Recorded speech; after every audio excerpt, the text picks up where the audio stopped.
الحمد لله نحمده ونستعينه ونستغفره ونؤمن به ونتوكل عليه ونعوذ بالله من شرور انفسنا ومن سيئات اعمالنا. اس کی آواز ٹھیک نہیں ہے.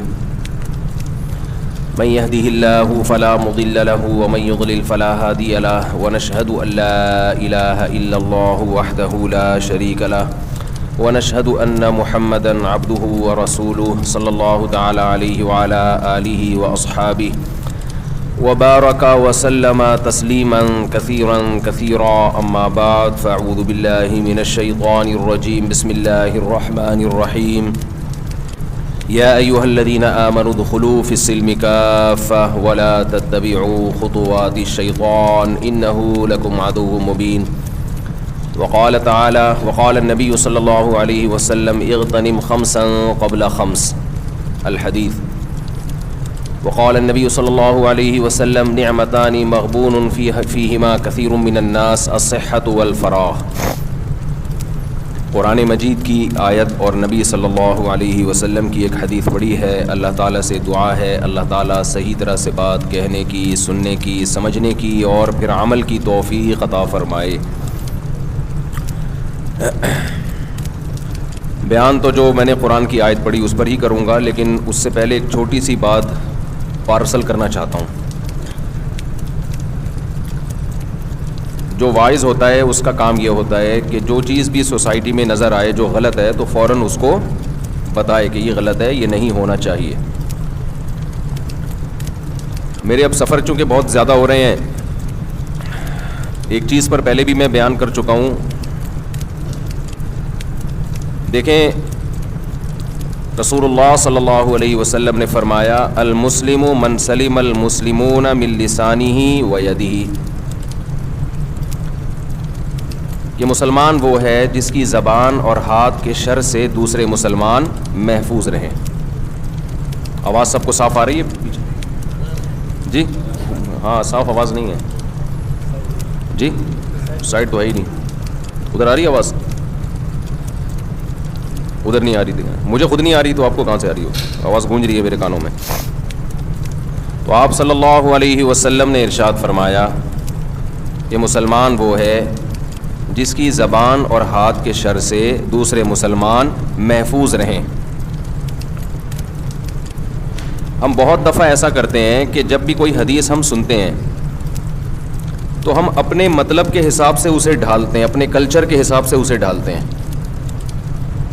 یہ نہیں دیکھتے کہ حدیث کا منشا کیا ہے، حدیث کا اصل مفہوم کیا ہے.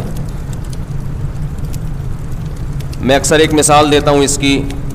قرآن میں اللہ تعالیٰ نے فرمایا تباہی بربادی ہے ان لوگوں کے لیے جو ناپ تول میں کمی کرتے ہیں، جب اپنا حق لینے کی باری آتی ہے تو پورا حق لیتے ہیں، جب حق دینے کی باری آتی ہے تو ڈنڈی مارتے ہیں. فوراً ہمارا دماغ جائے گا پیاز ٹماٹر والوں کی طرف، اپنی طرف کسی کا دماغ بولو نہیں جائے گا. کہ ناپ تول، حالانکہ مطففین کا جو اصل مفہوم ہے وہ صرف ناپ تول میں کمی نہیں ہے، لیکن ترجمہ ایسا کیا جاتا ہے عام طور پہ. تو فوراً ہمارا دماغ جائے گا یہ ٹماٹر والے نے جو ڈنڈی ماری ہے نا اس دن جو میں نے مرغی خریدی اور گھر لا کے تولا تو وہاں ترازو میں کچھ اور تھی، یہاں پر کچھ اور تھی. یہ وہ اس کے بارے میں قرآن نے بالکل صحیح کہا ہے، ایک دم صحیح بات کی ہے قرآن نے بالکل. وہ بھائی یہ ٹماٹر والے کے بارے میں نہیں، یہ آپ کے بارے میں بھی ہے. سمجھتے ہیں؟ اس آیت کا منشا کہتے ہیں جو اس کی مراد ہے اصل، وہ پیاز ٹماٹر آلو والوں کو برا بلا کہنا نہیں ہے. اس کا اصل مقصد ان لوگوں کو برا کہنا ہے کہ جو اپنا حق لینے میں بڑے تیز ہوتے ہیں، دوسروں کا حق دینے میں ڈنڈی مارتے ہیں. اب میں ایک مثال سے بات سمجھاتا ہوں. جس نے بہن کو وراثت نہیں دی، اپنی وراثت تو لے لی اس نے ابا سے، جب دینے کا وقت آیا کہ جب تم نے ابا سے کیوں لیے؟ اسلام کا سہارا لے کے لیے نا. بھائی غیر مسلموں کے ہاں ابا وصیت کریں گے تو آپ کو ملے گی، ادروائز وہ آپ کو نہیں ملتی. اسلام میں یہ ہے کہ ابا نے وصیت کی ہو یا نہیں کی ہو، بلکہ غلط وصیت بھی کر دی نا کہ میرے بیٹے کو نہ ملے پھر بھی کس کو ملے گی؟ بیٹے کو ملے گی. یہاں جتنا لبرل طبقہ ہے نا سارا اسلام قبول کر لیتا ہے ایسے موقع پہ.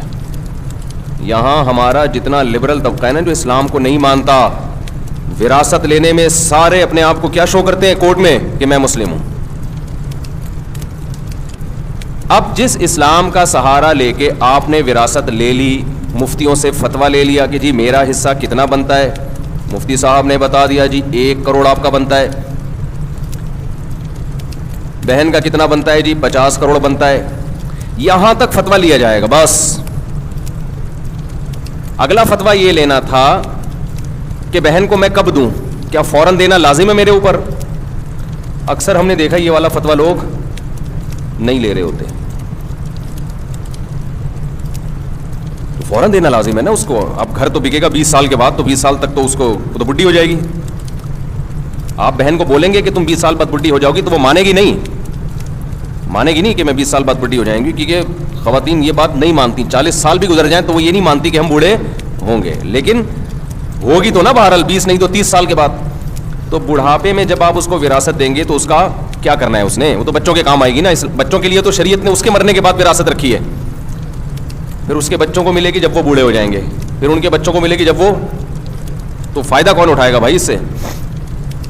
تو ہمارے ہاں ایک بہت بڑا طبقہ ایسا ہے جو اپنا حق لینے میں کس کا سہارا لیتا ہے؟ اسلام کا. حق دینے میں کلچر کو بنیاد بنایا جاتا ہے. کلچر ہمارا یہ ہے, کلچر ہمارا یہ بھی. ضرورت کیا ہے؟ تو وراثت میں پھر کس کو بیس بنا لیں گے؟ ضرورت کو, کہ بہن کو ابھی ضرورت نہیں ہے. ضاد پورے تجوید کے ساتھ ادا کرتے ہیں, ضرورت نہیں ہے. ایک اور مثال دے دیتا ہوں. یہ مثال انٹیوں میں پائی جاتی ہے. خواتین کو شکایت ہوتی ہے بھائی میاں جو ہے ہمارے حقوق ادا نہیں کر رہا. بالکل صحیح شکایت ہے. اگر وہ خرچہ نہیں دے رہا ہے, نان نفقہ نہیں اٹھا رہا ہے, جیسا خود پہنے ویسا اپنی زوجہ کو پہنائے, یعنی ویسا کا مطلب جس اسٹینڈرڈ کا لباس خود پہنتا ہے اسی اسٹینڈرڈ کا, بولو نا, اب بول نہیں رہے, دیکھا نا اپنے خلاف بات جا رہی ہے. بیگم کو وہی اسٹینڈرڈ, جی جی جی جی جی خیال کا لفظ نا مبہم ہے. وہ ہر آدمی کہتا ہے میں تو خیال کرتا ہوں, تو اس لیے میں خیال کو نہیں پوری تھوڑی ڈیٹیل بتاتا ہوں. جس اسٹینڈرڈ کا خود کھاتا ہے اسی اسٹینڈرڈ کا زوجہ کو کھلائے. ایسا نہیں ہے کہ خود پیزے برگر پھوڑ رہا ہے جا کے اور اس کو مسور کی دال پہ ٹرکھایا ہوا ہے. تو یہ سارا اسٹینڈرڈ, اس کا جو لیونگ اسٹینڈرڈ ہے وہ آپ کے لیول کا ہونا چاہیے, جو آپ کا اسٹینڈرڈ ہے. تو یہ ذمہ داری کس نے لگائی ہے بھائی؟ بولو نا. اسلام نے, اہل مغرب نے یہ ذمہ داری مرد پہ نہیں لگائی ہے. ہماری خواتین شکایتیں کرتی ہیں کہ میاں حقوق ادا نہیں کر رہا, یہ نہیں کر رہا, وہ نہیں کر رہا. بالکل صحیح ہے بھائی, اس کے باپ کو بھی کرنا پڑے گا. یعنی اس کے باپ کا مطلب یہ نہیں کہ اس کے باپ کو, اسی آدمی کو پیار سے اس کا باپ کہا جاتا ہے اردو میں. آج ہر آدمی اپنا باپ خود ہی ہے نا آج کل. لیکن یہی انٹیاں جب شوہر ان سے کہتا ہے کہ آپ میری مرضی کے بغیر گھر سے مت نکلو, بیگم جب کہیں جاؤ تو مجھ سے پرمیشن لو. صرف اطلاع دینا کافی نہیں ہے, شوہر کی پرمیشن کا ہونا ضروری. اسلام عورت کو باؤنڈ کرتا ہے کہ جب اس کی شادی ہو گئی ہے. اب آپ کہو گے مصعب کیا قومی ترانے سنانے لگے ہیں؟ میں تھکا ہوا ہوں بھائی, میں ابھی سفر سے آیا ہوں. رات میرا بیان تھا اتنا لمبا پنجاب میں, تو جب میرا بہت زیادہ لمبا بیان تھا, رات بھر سویا نہیں, تو پھر یہ سر لگانا پڑتا ہے تاکہ میں بولتا رہوں, سمجھ رہے. تو انٹیاں جو ہیں وہ شکایت کرتی ہیں میاؤں کی کہ یہ ہم پہ روب جماتے ہیں, ان کو کیوں بتائیں ہم باہر جانے سے پہلے. کیا الٹی باتیں بھی شروع ہو جاتی ہیں, کیا میں کوئی فلم دیکھنے جا رہی ہوں. بعض دفعہ میاں کو محبت اتنی ہوتی ہے, بیگم کہیں جا رہی ہوتی ہے. ونس اپون اے ٹائم ایسا ہوا کرتا تھا, اب تو اس طرح آج کل اس طرح کی اطلاعات آ نہیں رہی ہیں. میاں کہہ دیتا ہے کہ آپ نہیں جائیں, میں ابھی گھر میں ہوں, میں چاہتا ہوں کہ آپ گھر میں رہیں. بیگم کہنی نہیں میں اپنی اماں کے جا رہی ہوں یا کہیں بھی جا رہی ہوں. تو اسلام ایسے موقع پہ بیگم کو سپورٹ کرتا ہے یا میاں کو؟ میاں کو. سمجھتے ہو کہ نہیں سمجھتے؟ یہاں خواتین کہتی ہیں کیوں بھائی ہم کوئی غلام ہیں؟ کل میں نے رات پنجاب میں ایک بہت بڑے بورڈ پہ دیکھا, ہم کوئی غلام ہیں. تو خواتین نے بھی یہ لفظ سیکھ لیا ہے, ہم کوئی غلام ہیں جو ہم بتا کے جائیں. ہے بھائی, ہم کیوں بتائیں کسی کو؟ تم کون ہوتے ہو پوچھنے والے؟ پھر ہر وقت کی پابندیاں لگائی ہوئی ہیں میرے اوپر, ہر وقت کی پابندیاں ٹھیک ہے, یہ غیر اخلاقی حرکت ہے ہر وقت کی پابندی. لیکن بہرحال عورت کو کیا حکم دیا جائے گا کہ وہ اس معاملے میں شوہر کی اطاعت کرے. آج کل جیسے مردوں نے حقوق ادا کرنا چھوڑ دیے تو خواتین بھی بہت ساری لبرل ہوتی جا رہی ہیں, وہ میاں کو بتانا ضروری نہیں سمجھتی. ایسے بھی کیسز آتے ہیں, میاں صاحب کہہ رہے ہیں بھائی ان سے نہیں بات کیا کرو, اس سے نہیں جی تم کون ہوتے ہو روکنے والے. تو بھائی جب آپ میاں سے اپنے حقوق لے رہی ہو کس کے نام پہ؟ اسلام اس کو پابند کر رہا ہے, سمجھ لیں آپ. اسلام کے علاوہ کسی کا باپ بھی شوہر کو پابند نہیں کر سکتا, خوب سمجھ لو. اور اسلام کی پابندی اگر نہ ہو تو کوئی بھی زوجہ کے حقوق ادا نہیں کرے گا, قانون کروا ہی نہیں سکتا. پھر یہ ٹاپک چینج ہو رہا ہے, کیا کریں یار. میں خواتین کو بتا رہا ہوں اسلام کی قدر کرو. یہ جو میاں پاکستان میں اور اسلامی ملکوں میں میاں جو خرچہ کرتے ہیں نا بیگموں کے اوپر, جو حقوق ادا کرتے ہیں, یہ اسلام کی وجہ سے کرتے ہیں, یہ گورنمنٹ کے لا کی وجہ سے نہیں کرتے. لا میں اتنی طاقت نہیں ہے کہ حقوق ادا کروا دے. گوروں نے کتنے زبردست لا بنا کے مسلط کیے, انہوں نے بھی بالآخر ہتھیار ڈال دیے کہ بھئی قانون کے ذریعے شوہر عورت کے حقوق ادا کرے, یہ پاسبل نہیں ہے. دیکھو ہمارے نبی صلی اللہ علیہ وسلم, عرب میں عورت کو پاؤں کی جوتی سمجھا جاتا تھا, کوئی اوقات نہیں تھی. ہمارے نبی نے مدینہ میں جا کے قانون نہیں پاس کروایا کہ جو عورت کی توہین کرے گا اس کو اتنے سال کی جیل ہوگی. ایسا ہمیں کوئی یہ قانون سے یہ چیزیں گرفت میں آتی نہیں ہیں. قانون میں پہلے تو یہ توہین کی ہے کہ نہیں کی ہے, پھر توہین کی ڈیفینیشن کیا ہے. میاں کہہ رہے ہیں کہ ہمارے یہاں تو پیار سے گالیاں دی جاتی ہیں. ہمارے یہاں کیا, کل ایک صاحب آئے, انہوں نے کہا مجھے میری بیوی نے بہت گالیاں دی ہیں نا, بہت پھٹا ہوا کہ پنجاب میں بیٹھا ہوا تو میری بیوی نے بہت گالیاں دی ہیں. میں نے کہا کیا گالیاں دی ہیں؟ کہہ رہے یار صاحب کیا. میں نے کہا ترجمہ کر کے بتا دو. میں نے کہا ایز اٹ از گالی تو نہیں بتاؤ, لیکن آسان لفظوں میں اس کو ذرا مفہوم بیان کرو, آسان لفظوں میں اس کا مفہوم بیان کرو. یہ عرض کر رہا تھا کہ نبی صلی اللہ علیہ وسلم کے دور میں بیٹی کو زندہ دفن کیا جاتا تھا. پاؤں کی جوتی سے بھی بدتر سمجھا جا رہا ہے کہ نہیں سمجھا جا رہا. تو آپ صلی اللہ علیہ وسلم نے قانون سازی نہیں کی ہے مدینہ میں کہ کورٹ میں عورت کیس کرے کہ شوہر توہین کر رہا ہے. یہ بہت مبہم چیزیں ہوتی ہیں, مبہم چیزیں ہوتی ہیں, اور قانون کے ذریعے ان چیزوں کی گرفت نہیں ہو سکتی ہے.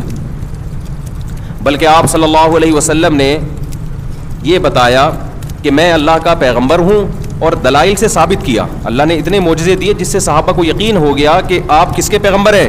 اللہ کے. پھر قرآن میں اللہ نے آیتیں نازل کی, لَقَدْ كَانَ لَكُمْ فِي رَسُولِ اللَّهِ أُسْوَةٌ حَسَنَةٌ, تمہارے لیے پیغمبر کی زندگی میں بہترین نمونہ ہے. فالو کرنا ہے تو کس کو فالو کرنا ہے؟ پیغمبر کو. اب لوگ سمجھ گئے پیغمبر جو کرتے چلے جا رہے ہیں ہمیں وہ کرنا ہے, نہیں کیا تو پنشمنٹ کس کی طرف سے ملے گی؟ اللہ کی طرف سے. اب کوئی دیکھنے والا نہیں ہے, اب نہ کوئی وکیل کی ضرورت, نہ کیس کی ضرورت. کس کا خوف بٹھا دیا ہے؟ اللہ کا. تو پھر صحابہ نے پیغمبر کا عمل کیا دیکھا؟ مشہور حدیث ہے نا کہ ایک صحابی نے نبی صلی اللہ علیہ وسلم کی دعوت کی, آپ نے فرمایا عائشہ کو بھی بلاؤ تو آؤں گا میں. یہ جو ایٹیٹیوڈ ہے, یہ جو رویہ ہے زوجہ کے ساتھ, وہ صحابی بلا رہے ہیں نبی کو, اور آپ کیا کہہ رہے ہیں ساتھ میں کس کو؟ زوجہ کو بھی بلاؤ.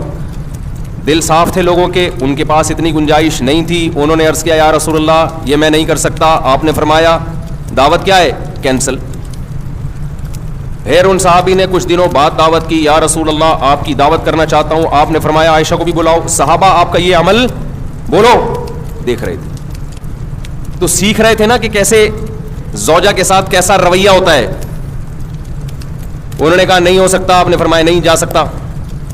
پھر تیسری مرتبہ صحابی نے عرض کیا یا رسول اللہ آپ کی دعوت کرنا چاہتا ہوں. اچھا میرے سے یہ بیان خواتین سنتی ہیں نا, وہ کہتی ہیں آئے کاش مفتی صاحب کتنے اچھے ہیں, اللہ اپنی بیگموں کے ساتھ کیسے ہوں گے. تو مجھے وہ لطیفہ یاد آتا ہے جو مولوی اس طرح بیویوں کے حقوق بیان کر رہا ہوں نا, خواتین بڑی متاثر ہوتی ہیں کہ ان کے گھر والے کتنے خوش قسمت ہوں گے. ان کی تو کبھی دعوت ہوتی ہوگی تو کہتے ہوں گے اب بیگم کے ساتھ بلاؤ تو آؤں, ورنہ میں نہیں آ رہا, جاؤ. تو وہ لطیفہ تمام خواتین سن لیں. ایک آدمی جو تھا نا ڈرائیونگ کر کے اپنی بیگم کو لاتا, بیگم اگلی سیٹ پہ بیٹھی ہوتی, اس کی بیگم اسکول ٹیچر تھی, تو لاتا اسکول کے باہر گاڑی کھڑی کرتا, اترتا, بیگم کا گیٹ کھولتا, دروازہ نا لاک کھولتا, وہ جاتی تو خواتین دوسری دیکھتی یار کتنی رسپیکٹ دے رہا ہے, خود اترتا ہے ڈرائیوروں کی طرح دروازہ کھولتا ہے باہر سے نا. رشتے آنا شروع ہو گئے. ایک اور شادی ہو گئی اس کی اسی چکر میں نا, خواتین نے خود کہ بھائی اتنی عزت دے رہا ہے یار ہمیں بھی چاہیے اس کی بیوی بن جائیں ہم. 2 شادیاں ہو گئی. پھر بیگم کو, پہلی والی بیگم اسکول ٹیچر تھی, اس کو لے کر آتا, اترتا, باہر سے دروازہ کھولتا. 3 شادیاں ہو گئی بھائی. صحیح ہے نا. وہ بھی گھننا بنا ہوا ہے, بتا نہیں رہا ہے کسی کو اصل کہانی کیا ہے. اس نے کہا ہونے تو خود سے آ رہا ہے بھائی. اور خواتین دیکھ رہی ہیں, متاثر ہو رہی ہیں بھائی, ماشاء اللہ ماشاء اللہ. پھر ایک دن آیا, دروازہ ایسے ہی کھولا, چوتھی بھی ہو گئی. بعد میں پتہ چلا یہ دروازہ باہر سے کھلتا ہے, اندر سے لاک خراب ہے اس کا. جو دروازہ ہے اس کا لاک اندر سے خراب ہے. تو جب تک پوری تحقیق نہ کر لو نا بھائی, کسی سے متاثر مت ہو. تو ضروری نہیں ہے کہ جو مولانا صاحب ممبر پہ بیٹھ کے بڑے اچھے بیانات کر رہے ہیں خود بھی اتنے اچھے ہوں, یہ کوئی ضروری نہیں ہے. اس لیے زیادہ انسپائر ہونے کی ضرورت نہیں ہے. تو نبی صلی اللہ علیہ وسلم نے کیا فرمایا کہ عائشہ کو بھی بلاؤ. تو تیسری دفعہ میں جب انہوں نے دعوت دی تو جب آپ نے فرمایا کہ عائشہ کو بھی بلاؤ تو انہوں نے عرض کیا کہ ٹھیک ہے. تو صحابہ آپ صلی اللہ علیہ وسلم کا یہ عمل اپنی آنکھوں سے بولو دیکھ رہے تھے. اب کوئی قانون سازی کی ضرورت نہیں تھی. اللہ نے پہلے بتا دیا تھا کہ تم نے فالو کس کو کرنا ہے, پیغمبر کو فالو کرنا ہے, ان کا رویہ دیکھنا ہے. حضرت عمر رضی اللہ تعالی عنہ کی زوجہ نے ایک دفعہ اونچی آواز سے بات کی تو وہ غضبناک ہو گئے کہ یہ کیا بھائی. انہوں نے فرمایا کہ پیغمبر, پوری حدیث کے الفاظ مجھے یاد نہیں ہیں, انہوں نے فرمایا کہ پیغمبر صلی اللہ علیہ وسلم کی زوجہ کبھی پیغمبر صلی اللہ علیہ وسلم سے اونچ نیچ ہو جاتی ہے. وہ اونچ نیچ ہوئی تھی نا, حضرت زینب نے حلوہ بنا کے بھیجا. حضرت عائشہ رضی اللہ تعالی عنہا مسجد نبوی میں حجرے کے باہر موجود تھیں, صحابہ کرام بیٹھے ہوئے تھے. حضرت زینب نے کچھ حلوہ بنا کے بھیجا. حضرت عائشہ رضی اللہ تعالی عنہا کو غیرت آئی کہ میری باری میں سوکن کی مداخلت کیوں ہو رہی ہے.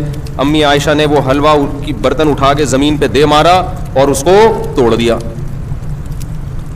میں اکثر اس موقع پہ کہتا ہوں بھائی, اگر ہم اور آپ میں سے کوئی ہوتا اور دوست بھی یہ منظر دیکھ رہے ہوتے تو غیرت کا مسئلہ بناتے کہ نہیں بناتے, اور دوستوں کو واقعہ سناتے کہ میری بیگم نے ایسے حلوہ میرے سامنے برتن توڑا, میں نے رکھ کے 2 لگائے. تیرا بھائی ڈرتا ورتا کسی سے بولتے ہیں نا. ہمارے نبی صلی اللہ علیہ وسلم نے کیا فرمایا, سید الانبیاء, آپ نے اس کی ایک اچھی لاجک پیش کی.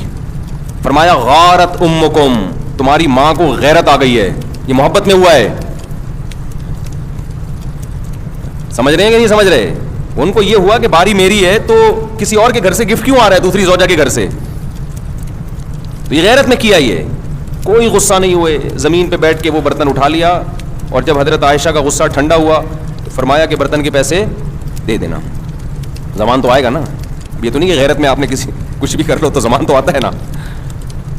تو میں جب یہ حدیث پڑھی میں حیران ہوا. میں نے کہا یار اگر ہم لوگ ہوتے تو ہم یہ واقعہ 20 لوگوں کو بھی سناتے, بھائی تیری بھابھی نے ایسا کیا آج, اور تجھے پتہ ہے ہم سسرال سے ڈرتے ورتے نہیں. اور دوست بھی مردانگی کے چیلنج دیتے ہیں, ابے تو جورو کا غلام ہے, تیرے گھر میں برتن ٹوٹ رہے ہیں, ٹھیک ہے نا, تیرے گھر میں کیا ہو رہا ہے, اور وہ بھی تیرے دوستوں کے سامنے, شاگردوں کے سامنے. کوئی تمیز ہے یار, رکھ کے لگایا کیوں نہیں تو نے. لیکن صحابہ نے یہ منظر بھی اپنی آنکھوں سے دیکھا. یہ حدیث تو صحابی بیان کر رہے ہیں نا, کہ نبی نے اس کی توجیح کی, غارت امکم, تمہاری ماں کو غیرت آ گئی. تبھی تو حدیث میں آتا ہے.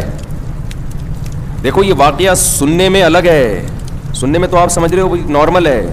حقیقت یہ ہے کہ جب گزرتی ہے تو پتہ چلتا ہے کہ اس کے لیے تھوڑے بہت اخلاق کافی نہیں ہے, بہت بڑا ظرف ہونا چاہیے.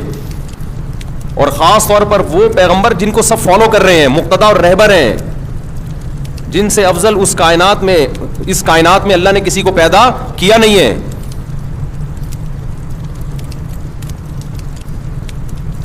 تو اسی وجہ سے حدیث میں آتا ہے کہ تم میں سب سے بہتر وہ ہے جس کے اخلاق اچھے ہیں, اور آپ نے فرمایا میرے اخلاق تم میں سب سے زیادہ اچھے ہیں. اور یہ بھی آپ صلی اللہ علیہ وسلم نے فرمایا خیارکم لأہلہ, تم میں سب سے بہتر اللہ کے نزدیک وہ ہے جو اپنے گھر والوں کے ساتھ سب سے اچھا ہے. یہاں کہ پھر وہی بات آ جاتی ہے, ہم مغربی کلچر کو فالو کر رہے ہیں, ان میں گھر والے نہیں ہوتے, ان کے ہاں سب برابر ہیں. اسلام ترجیح کس کو دیتا ہے؟ رشتوں کو. دیکھو گورا تھینک یو سے بات کرتا ہے, ہر ایک سے اس کا تھینک یو برابر ہے. کسٹمر سے بھی وہی تھینک یو, عام آدمی سے بھی وہی thank you, excuse me, please, یہ جو ان کے الفاظ ہیں نا, یہ سب سے کیا ہیں؟ برابر ہیں. اسلام میں سب کے لیے برابر نہیں ہے. اسلام میں سب سے پہلے ماں باپ ہیں, پھر میاں بیوی ہیں, پھر بچے ہیں, بھائی بہن ہیں, یہ ہیں رشتے. آج کتنے لوگ دوستوں سے بڑی تمیز سے بات کر رہے ہوتے ہیں, ہوا ہی گھر میں آتے ہی ایسے جیسے چنگیز خان نے بغداد پہ حملہ کیا ہے. گھر میں تمیز سے داخل ہی نہیں ہوتے, مسکراتے چہرے کے ساتھ داخل نہیں ہوتے, سلام نہیں کرتے. جو میں نے آبزرو کیا ہے نا, جس کی لاٹھی اس کی بھینس. جو پاورفل ہے نا وہ حاوی ہے بس. مرد اگر پاورفل ہے تو وہ حقوق نہیں دے گا, وہ دبائے گا حقوق. عورت طاقتور ہے تو وہ مرد کو کھا جائے گی, مرد طاقتور ہے تو عورت کو کھا جائے گا. جس کی لاٹھی اس کی بھینس. جب اللہ کے خوف سے حقوق ادا ہوتے ہیں, اللہ کی چاہت میں حقوق ادا ہوتے ہیں, تو آپ طاقتور ہو تو بھی حقوق ادا کرو گے, آپ کمزور ہو تو بھی, کیونکہ آپ کو پتا ہے کہ میں کس کی وجہ سے حقوق ادا کر رہا ہوں. مجھ پر کون ہے؟ اللہ ہے. میں اس کو راضی کرنے کے لیے کر رہا ہوں. تو میں اس کر رہا تھا کہ جب تک اللہ کا یقین اور اللہ کی سزا کا خوف اور اللہ کی جنت کا یقین نہیں ہوگا, انسان ایک دوسرے کے حقوق بھی ادا نہیں کریں گے. تو اب میں اصل جو انٹیوں کی بات کر رہا تھا کہ بہت ساری انٹیاں آج کل اپنے آپ کو پابند نہیں سمجھتی شوہر کے حقوق کا. تو ان انٹیوں سے میں یہ کہتا ہوں کہ دیکھو, میاں جو آپ کو کے حقوق ادا کر رہا ہے اس کی بیس کیا ہے؟ اسلام ہے نا. اسلام نہ ہو تو پھر کیا ہے بھائی, آزاد گھومو پھرو, کیا ضرورت ہے؟ تو آپ بھی ان اسلام کی پابندیوں کو قبول کرو جو اسلام نے آپ کے اوپر لگائی ہیں. اور وہ پابندی یہ لگائی ہے کہ سربراہ کون ہے؟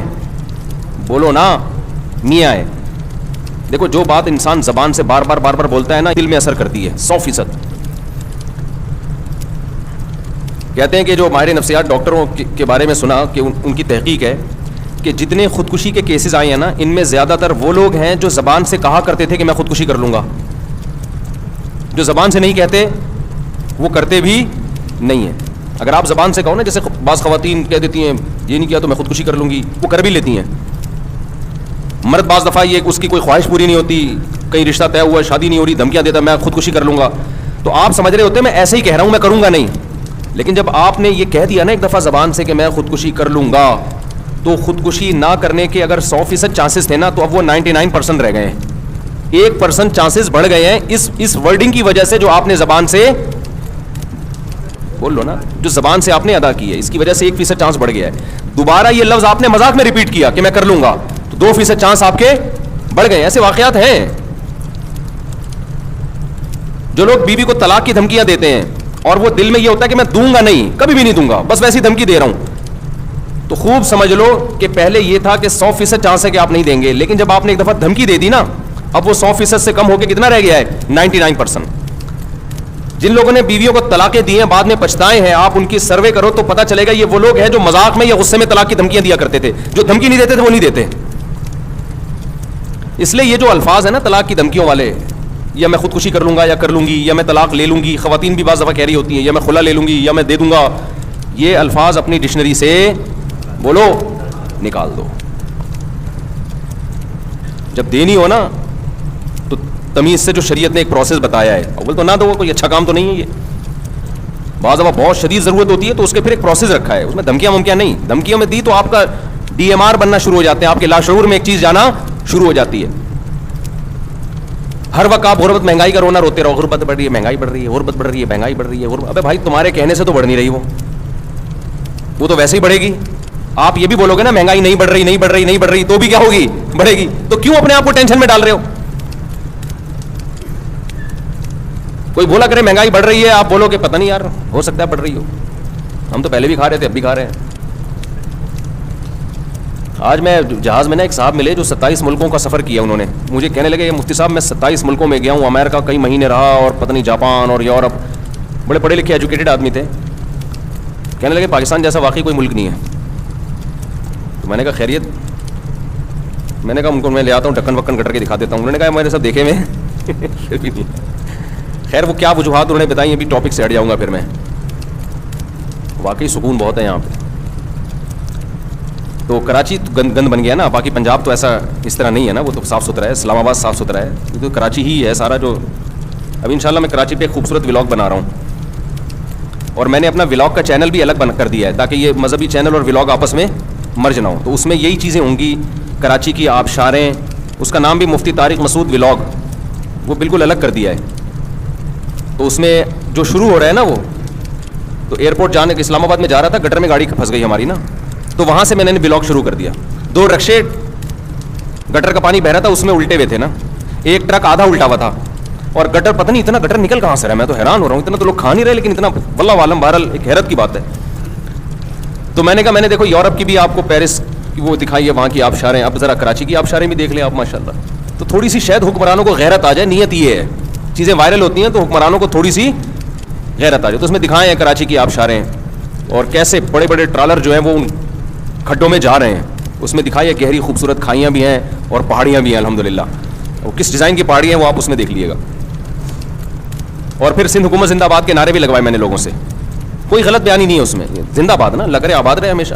خیر, تو اب دیکھو یہ بھی ویل للمطففین میں داخل ہے کہ آپ کیا کرتے ہیں, اپنے حقوق اسلام کا لیبل لگا کے پورے وصول کر رہے ہیں.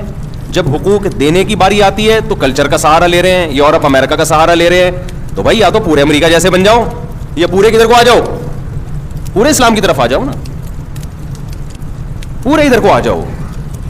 اپنے مفاد میں اسلام, خواتین خلا لیتی ہیں نا کورٹ سے, کسی مفتی سے نہیں پوچھ رہی ہوتی کہ خلا ہوا ہے کہ نہیں ہوا. جی ہم تو ملک کے قانون کو مانتے ہیں, جی ملک بھی تو اسلامی ہے نا. لیکن جب اپنا مفاد ہوگا, اپنا کہیں فائدہ ہوگا, تو پھر کس سے رجوع کیا جائے گا؟ مفتیان کرام سے. تو یہ بھی ویل للمطففین میں داخل ہے. اور آج یہ بہت ہو رہا ہے, ماں باپ اولاد میں ہو رہا ہے یہ. اولاد اپنے حقوق لینے کی باری آئے گی, اسلام کی لیبل لگائے گی. جب ابا کے حقوق دینے کی باری آئے گی تو پھر کلچر تو آج کل ابا کو مانتا ہی نہیں ہے. کلچر میں تو ابا اور دوست کیا ہے, برابر ہے. ابا تیز لہجے سے بات کریں تو بیٹے کو غصہ آتا ہے, کلچر تو یہی ہے. اسلام غصہ جاری کرنے کی ابا پہ اجازت, بولو. اب وہ لاشعور میں جائے گا نا جب بولو گے کہ نہیں دیتا. تو میں جو اصل کہہ رہا تھا نا, میں خواتین کو ایک گزارش ہے میری, مرد کو نا یہ حدیث بار بار نوٹ کرے کہ نبی صلی اللہ علیہ وسلم کی موجودگی میں امی عائشہ نے برتن توڑا. یہ 2 حدیث مرد لوگوں کو میں بیان بھی کرے, اس سے اس کے لاشعور میں یہ چیز چلی جائے گی. جو بد اخلاق آدمی ہے نا, بدتمیز قسم کے, یہ سوچا کرو جب شادی نہیں ہوتی تو کس اسٹائل میں بات کرتا تھا میں, وہ ریکارڈ کر کے رکھا کرو اپنے. میں جب نکاح پڑھاتا ہوں نا, دولہا سے کہتا ہوں قبول ہے, تو کہتا ہے قبول ہے. میں کہتا ہوں بھائی اس اسٹائل میں قبول جس اسٹائل میں شادی کے بعد بات کرے گا بیگم سے. سمجھ میں آ رہی ہے بات؟ شادی کے بعد جس اسٹائل میں آپ کا جو لب و لہجہ ہوگا نا, وہ یہ نہیں ہوگا اتنی تمیز سے, گواہوں کو آواز ہی نہیں جا رہی قبولے کی. اسی طرح چیخو جس طرح بعد میں تم نے چیخنا ہے. پھر وہ ذرا زول سے بولتا ہے, پھر بھی اس اسٹائل میں نہیں بولتا جیسے بعد میں اس نے بولنا ہے آگے جا کے.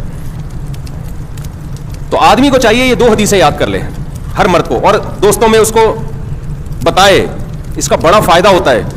ایک حدیث امی عائشہ نے برتن توڑا دوستوں کی موجودگی میں, آپ نے اس کی توجیہ بیان کی کہ غارت امکم, تمہاری ماں کو غیرت آ گئی, اور کوئی غصے کا اظہار نہیں کیا, برتن اٹھا دیا بس.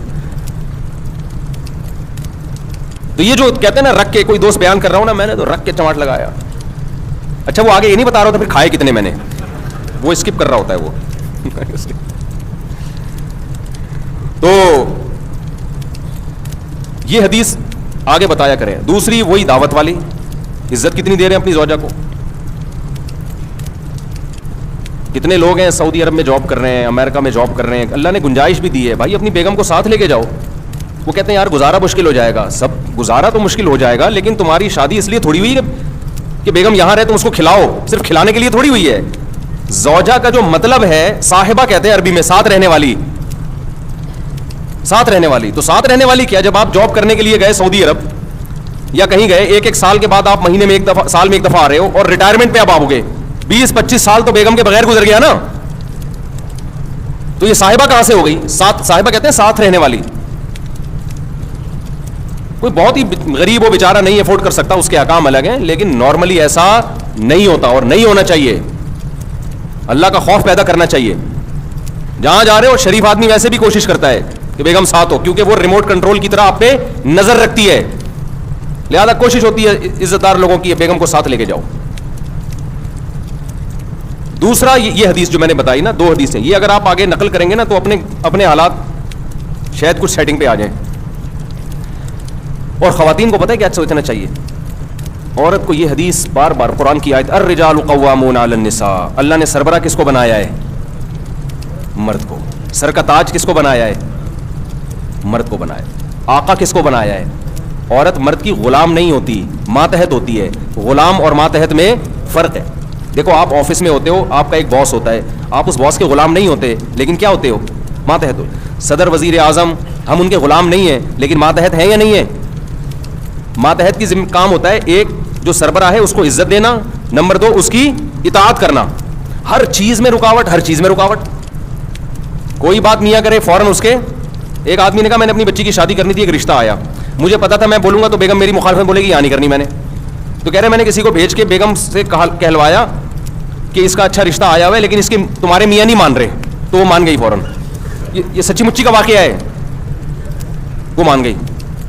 اور میاں گھننا بن گیا, نہیں یہاں نہیں کرنا, مجھے یہ بالکل پسند نہیں ہے, میں نہیں کر سکتا یہاں پہ. اور یہ ابھی کیا بتاؤں, یہ گیم بھی میں نے سکھایا تھا اس کو, کیا شرمانا آپ سے. یہ طریقہ بھی کس نے سکھایا تھا میاں کو؟ مجھے ان دونوں کے حالات پتہ تھے کہ میاں بیوی میں نا ہمیشہ ایک دوسرے کے 180 ڈگری پہ چل رہے ہوتے ہیں, اس چکر میں بچی کا بیڑا غرق ہو جائے گا. تو اچھا رشتہ آیا, میاں نے کہا یار میری بیگم میں بولوں گا نا, وہ بولے گی نہیں. وہ کہہ رہی ہے یہ تو بیوقوف آدمی پتہ نہیں کون سا رشتہ اٹھا کے لے آیا. بعض عورتیں یہ بھی سمجھتی ہیں کہ مرد جب گھر میں بچی کی جلدی شادی کرتا ہے تو گویا وہ اپنی جان چھڑانا چاہ رہا ہے. یہ بہت غلط سوچ ہے. بعض دفعہ باپ چاہ رہا ہوتا ہے کہ بچی کا اچھا رشتہ آیا ہے, ابھی کم عمر ہے لیکن کر دو, اچھا رشتہ ہاتھ سے نکل جائے گا. اس میں خواتین یہ لیبل لگا رہی ہوتی ہیں کہ گویا جان چھڑانا چاہ رہے ہیں بیٹی سے. یہ بہت خطرناک تانا ہوتا ہے مرد کے لیے. کوئی مرد اپنی بیٹی سے جان نہیں چھڑانا چاہتا, وہ اس کے مستقبل کے لیے قربانی دے رہا ہوتا ہے. اب اس کے گھر میں بھی ایسے ہی کہ وہ بیگم تانا دے, جب بھی کوئی رشتہ آئے تو بیگم تانا دیتی ہے, جان چھڑانا چاہ رہے ہیں. تو میں نے اس کو یہ طریقہ بتایا, میں نے کہا آپ کسی خاتون کو بھیجو اور آپ بولو یہ مجھے بالکل قبول نہیں ہے رشتہ, ابھی بچی کی عمر کیا ہے, ایسی باتیں کرو. تو ہو گئی شادی, صحیح ہے نا, اور اللہ کا شکر ہے کامیاب شادی بھی. تو خواتین اگر زبان سے یہ لفظ بار بار بولتی رہیں نا, اب آپ لوگ سب لوگ یہ ہر بار استعمال نہ کریں جا کے, ہر ایک جیسے حالات نہیں ہوتے کہ بیگم میں دوسری شادی بالکل بھی نہیں کروں گا. پتہ چلا آپ نے کہا کہ اب ایسا ہوگا نا, بیگم کہے گی نہیں تم تو کرو گے, اب آپ نے کہہ دیا نا نہیں کروں گا, وہ کہے گی میں یہی سننا چاہ رہی تھی آپ سے, اور مجھے ویسے بھی یقین ہے کہ آپ بالکل بھی نہیں کریں گے. آپ کہو گے یار ہماری ساری پالیسی کیا ہو گئی, مفتی صاحب نے برباد کر دی. تو ہر جگہ ہر چیز چلنے کی نہیں ہے. لیکن بعض ہوتا ہے, بعض گھروں میں ایک دوسرے کے ہمیشہ الٹا چل رہے ہوتے ہیں, ایسی نفرتیں پھیل چکی ہوتی ہیں, بدگمانیاں. تو اس کا پھر طریقہ یہ ہوتا ہے. تو عورت کو چاہیے, جیسے مرد کو چاہیے نا یہ 2 حدیثیں بیان کرتا رہے, تو عورت کو چاہیے زبان سے نا ایک دفعہ صبح 100 دفعہ تسبیح اور شام کو 100 دفعہ کہ سربراہ گھر کا کون ہے؟ میاں ہے. یہ میرا میاں میرا سربراہ ہے, میرا آقا ہے, میرے سر کا تاج ہے, مجھے حکم دیا گیا ہے کہ میں اس کو عزت دوں, اس کی رسپیکٹ, اس کو رسپیکٹ دوں, میں عزت دوں. یہ میرا آقا ہے, آقا ہے, آقا ہے. 100 دفعہ بول لیں, اس سے گھر کا ماحول کیا ہو جائے گا؟ بہت خاندانی ہو جائے گا ماحول. ایسا نہ ہو کہ ایک اپنی ذمہ داری پوری کرے, دوسرا تسبیح نہ پڑھے, پھر الٹا ہو جائے گا. یعنی اس نے یہ والی تو پڑھ لی کہ سربراہ سربراہ سربراہ, آقا ہے آقا ہے, اور آپ نے اخلاق والی تسبیح نہیں پڑھی, تو جب وہ اور زیادہ پولائٹ ہو جائے گی تو آپ تو اور ظلم ڈھانا شروع کر دو گے اس کے اوپر. پہلے تو وہ ریئیکشن کرتی تھی, اب وہ ریئیکشن بھی نہیں کر رہی, تو اور ظالم بن جاؤ گے آپ. اس لیے آپ نے بھی تسبیح پڑھنی ہے اور اس نے بھی پڑھنی ہے, دونوں اپنی ذمہ داری ہوگی تو حساب کتاب چلے گا. اور اگر آپ نے اخلاق والی پڑھنا شروع کر دی, اس نے سربراہ والی نہیں پڑھی, تو آپ تھوڑے دنوں میں کیا بن جاؤ گے؟ آپ کا روب ختم ہو جائے گا, اور پھر جو ہو رہا ہے وہ ہو جائے گا, جو ہو رہا ہے اس کو بتانے کی ضرورت نہیں ہے. تو خیر میں جلدی سے اپنی بات کو سمیٹوں. قرآن میں جو آتا ہے نا وَيْلٌ لِّلْمُطَفِّفِينَ الَّذِينَ إِذَا اكْتَالُوا عَلَى النَّاسِ يَسْتَوْفُونَ وَإِذَا كَالُوهُمْ أَوْ وَزَنُوهُمْ يُخْسِرُونَ. اپنا حق لینے کی باری آتی ہے پورا حق لیتے ہیں, دینے کی باری آتی ہے تو گڑبڑ کرتے ہیں. تو یہ پیاز ٹماٹر والوں کے بارے میں نہیں ہے, صرف ہر ایک کے بارے میں ہے, ہر ایک کے بارے میں. تو اسی طرح یہ جو میں نے حدیث پڑھی ہے, جو اصل جس پر میں نے بیان کرنا تھا, تمہید لمبی ہو گئی, کہ یہ جو حدیث میں آتا ہے مسلمان وہ ہے جس کی زبان اور ہاتھ کے شر سے دوسرے مسلمان محفوظ رہیں. تو تو اس کا مطلب یہ نہیں ہے کہ دو لوگوں کو تھپڑ مت مارو جا کے. ایسا تو کوئی بھی نہ اس زمانے میں کرتا تھا نہ اب کرتا ہے. لوگ کہتے ہیں نہ میں کسی کو مکہ مارتا ہوں, نہ میں بلا وجہ کسی کو گالی دیتا ہوں, نہ میں تھپڑ مارتا ہوں, تو میرے زبان اور ہاتھ کے شر سے دوسرے مسلمان کیا ہیں, محفوظ ہیں. وہ بھائی یہ تو پہلے بھی محفوظ تھے, ہر دور میں محفوظ رہے ہیں. کون بھی بلا وجہ کسی کو جا کے مارتا ہے؟ اس حدیث کا مطلب یہ ہے کوئی ایسا کام نادانستہ طور پر نہ کیا جائے کہ آپ کی نیت تکلیف پہنچانے کی نہیں ہے لیکن پھر بھی سامنے والے کو تکلیف ہو رہی ہے, ایسا کام نہ کیا جائے. گاڑیاں جو غلط پارک کر دیتے ہیں, آج صبح ایئرپورٹ پہ کیا ہوا ہے, وہ گاڑی آگے پتہ نہیں کھڑی کر کے چلا گیا بندہ, تلاش کر رہے ہیں یار ہمیں جمعے میں پہنچنا ہے, بھائی بندہ کدھر ہے؟ پھر ہارن مارتے رہو, پھر پتہ نہیں کہاں سے آ رہا ہے. اس کی نیت یہ نہیں ہوگی تکلیف دینے کی, اس کی نیت یہ ہوگی یار میرے کچھ لوگ آ رہے ہیں غلط پارکنگ کر کے, اب چلا گیا وہ کہ میں تھوڑی دیر میں آ جاؤں گا. تو بھائی آپ تھوڑی دیر تک کیوں کسی کو کھڑا رکھ رہے ہو؟ تو غلط ہے نا. ایسی جگہ پہ آپ کیوں گاڑی 5 منٹ کے لیے بھی کیوں کھڑی کر رہے ہو گاڑی؟ آپ خود تکلیف اٹھاؤ نا, پارکنگ پہ کھڑی کرو اور پیدل چل کے آؤ. آپ اپنے آپ کو 5 منٹ کی تکلیف سے بچانا اور دوسرے کو 25 منٹ کی تکلیف میں ڈال دینا. اور وہ 5 منٹ کی تکلیف جو دوسرے کو ہوتی ہے وہ بھاری اس لیے لگتی ہے کہ اس کا ڈیوریشن معلوم نہیں ہوتا کہ کم وقت آئے گا کبھی ہے. سمجھ میں نہیں آ رہی میرا خیال بات. ایک اور گڑبڑ لوگ بہت زیادہ کرتے ہیں, خوب اچھی طرح سمجھ لو, یہ کبھی بھی نہ کیا کرو. جب آپ سفر پہ جائیں نا کہیں, جتنا سامان آپ آسانی سے اٹھا سکتے ہیں اٹھائیں. کبھی بھی ایکسٹرا سامان اس نیت سے نہ لیں کہ دوسرے کے پاس سامان کم ہے تو اس کے بیگ میں ڈال دوں گا. یہ غیر اخلاقی حرکت ہے. دوسرا کم سامان اسی وجہ سے ہو سکتا ہے لے کے آ رہا ہو تاکہ میں ہلکا پھلکا رہوں, وہ اس لیے نہیں لے کے آ رہا کہ میں محلے والوں کے بھی سامان اٹھاؤں. میں یہ بھی بہت ہو رہا ہوتا ہے. یار کائنڈلی ذرا یہ بیگ, آپ کا بیگ خالی ہے نا, یہ چلغوزے رکھ لیں ذرا اس میں. وہ خالی جان کر رکھا ہوا ہے ہم نے تاکہ ہم ہلکے پھلکے جائیں. ابھی میں سفر پہ گیا تو ایسے ہی گیا نا, یوں کچھ بھی نہیں تھا. وہ پوچھ رہے بیگ کہاں ہے, میں نے کہا میں ٹوٹل میں ہی ہوں بس. کہہ رہے بھائی کیا ہے, میں نے کہا میں ٹوٹل یہی ہوں, میں ٹوٹل مجھے ہی مشین سے گزارنا ہے تو گزار لو بھائی. کیوں میں جان کر ہلکا پھلکا گیا ہوں یار, کیا بیگ کی ٹینشن اٹھائے آدمی. تو 1 دن کا سفر ہوتا ہے تو کپڑے جانے کی بھی ضرورت نہیں ہوتی. اب لوگ کیا کر رہے ہوتے ہیں کائنڈلی یہ ذرا, اور پھر اس میں خطرہ یہ ہوتا ہے کہ اب منع کرو نا, منع تو بد اخلاقی, غیر اخلاقی. مفتی صاحب خالی تو ہو نا آپ. بعض دفعہ ایسے ہوتا ہے, ایک جگہ سامان تھا میرے پاس تو ایک جاننے والے تھے, انہوں نے وہ کھجوریں رکھوا دی, وہ ایکسٹرا کھجوریں لے کر جا رہے ہیں. وہ انہوں نے کہا یہ ایئرپورٹ یہاں آپ کے پاس کم سامان ہے, جاننے والے تھے وہ, میں مانتا ہوں. اب وہ قصہ پرانا ہو گیا, ان کو نہیں پتا چلے گا. انہوں نے کیا کیا, کھجوریں رکھوا دی کہ جی آپ کے پاس سامان کم ہے, مجھے 20 کلو یا پتہ نہیں 30 کلو سے زیادہ کی اجازت نہیں, آپ یہ سامان رکھ لیں ہم, اور آگے جب گزر جائیں گے تو مجھے واپس کر دیے گا. میرے دماغ میں وسوسے آ رہے ہیں کہ کھجور ہی ہے, کوئی ہیروئن چرس تو نہیں ہے اس کے اندر. اس قدر ذہنی کوفت مجھے شروع ہوئی ہے نا. شروع میں تو میں نے رکھ لی, مجھے ناگوار تو گزرا, بھائی کیوں آپ ایسی چیز لے کر آ رہے ہو کہ جو خالی ملے گا اس کو پہنا دو گے. اب تعلق بھی ہے, منع کیسے کریں یار, یہاں سے وہاں تک ہی تو لے کے جانا ہے نا. منع کریں گے یار مفتی صاحب ممبر پہ بیان تو بڑے اخلاق اور انسانیت کی خدمت, اور یہاں یہ حرکت کر رہے ہیں آپ.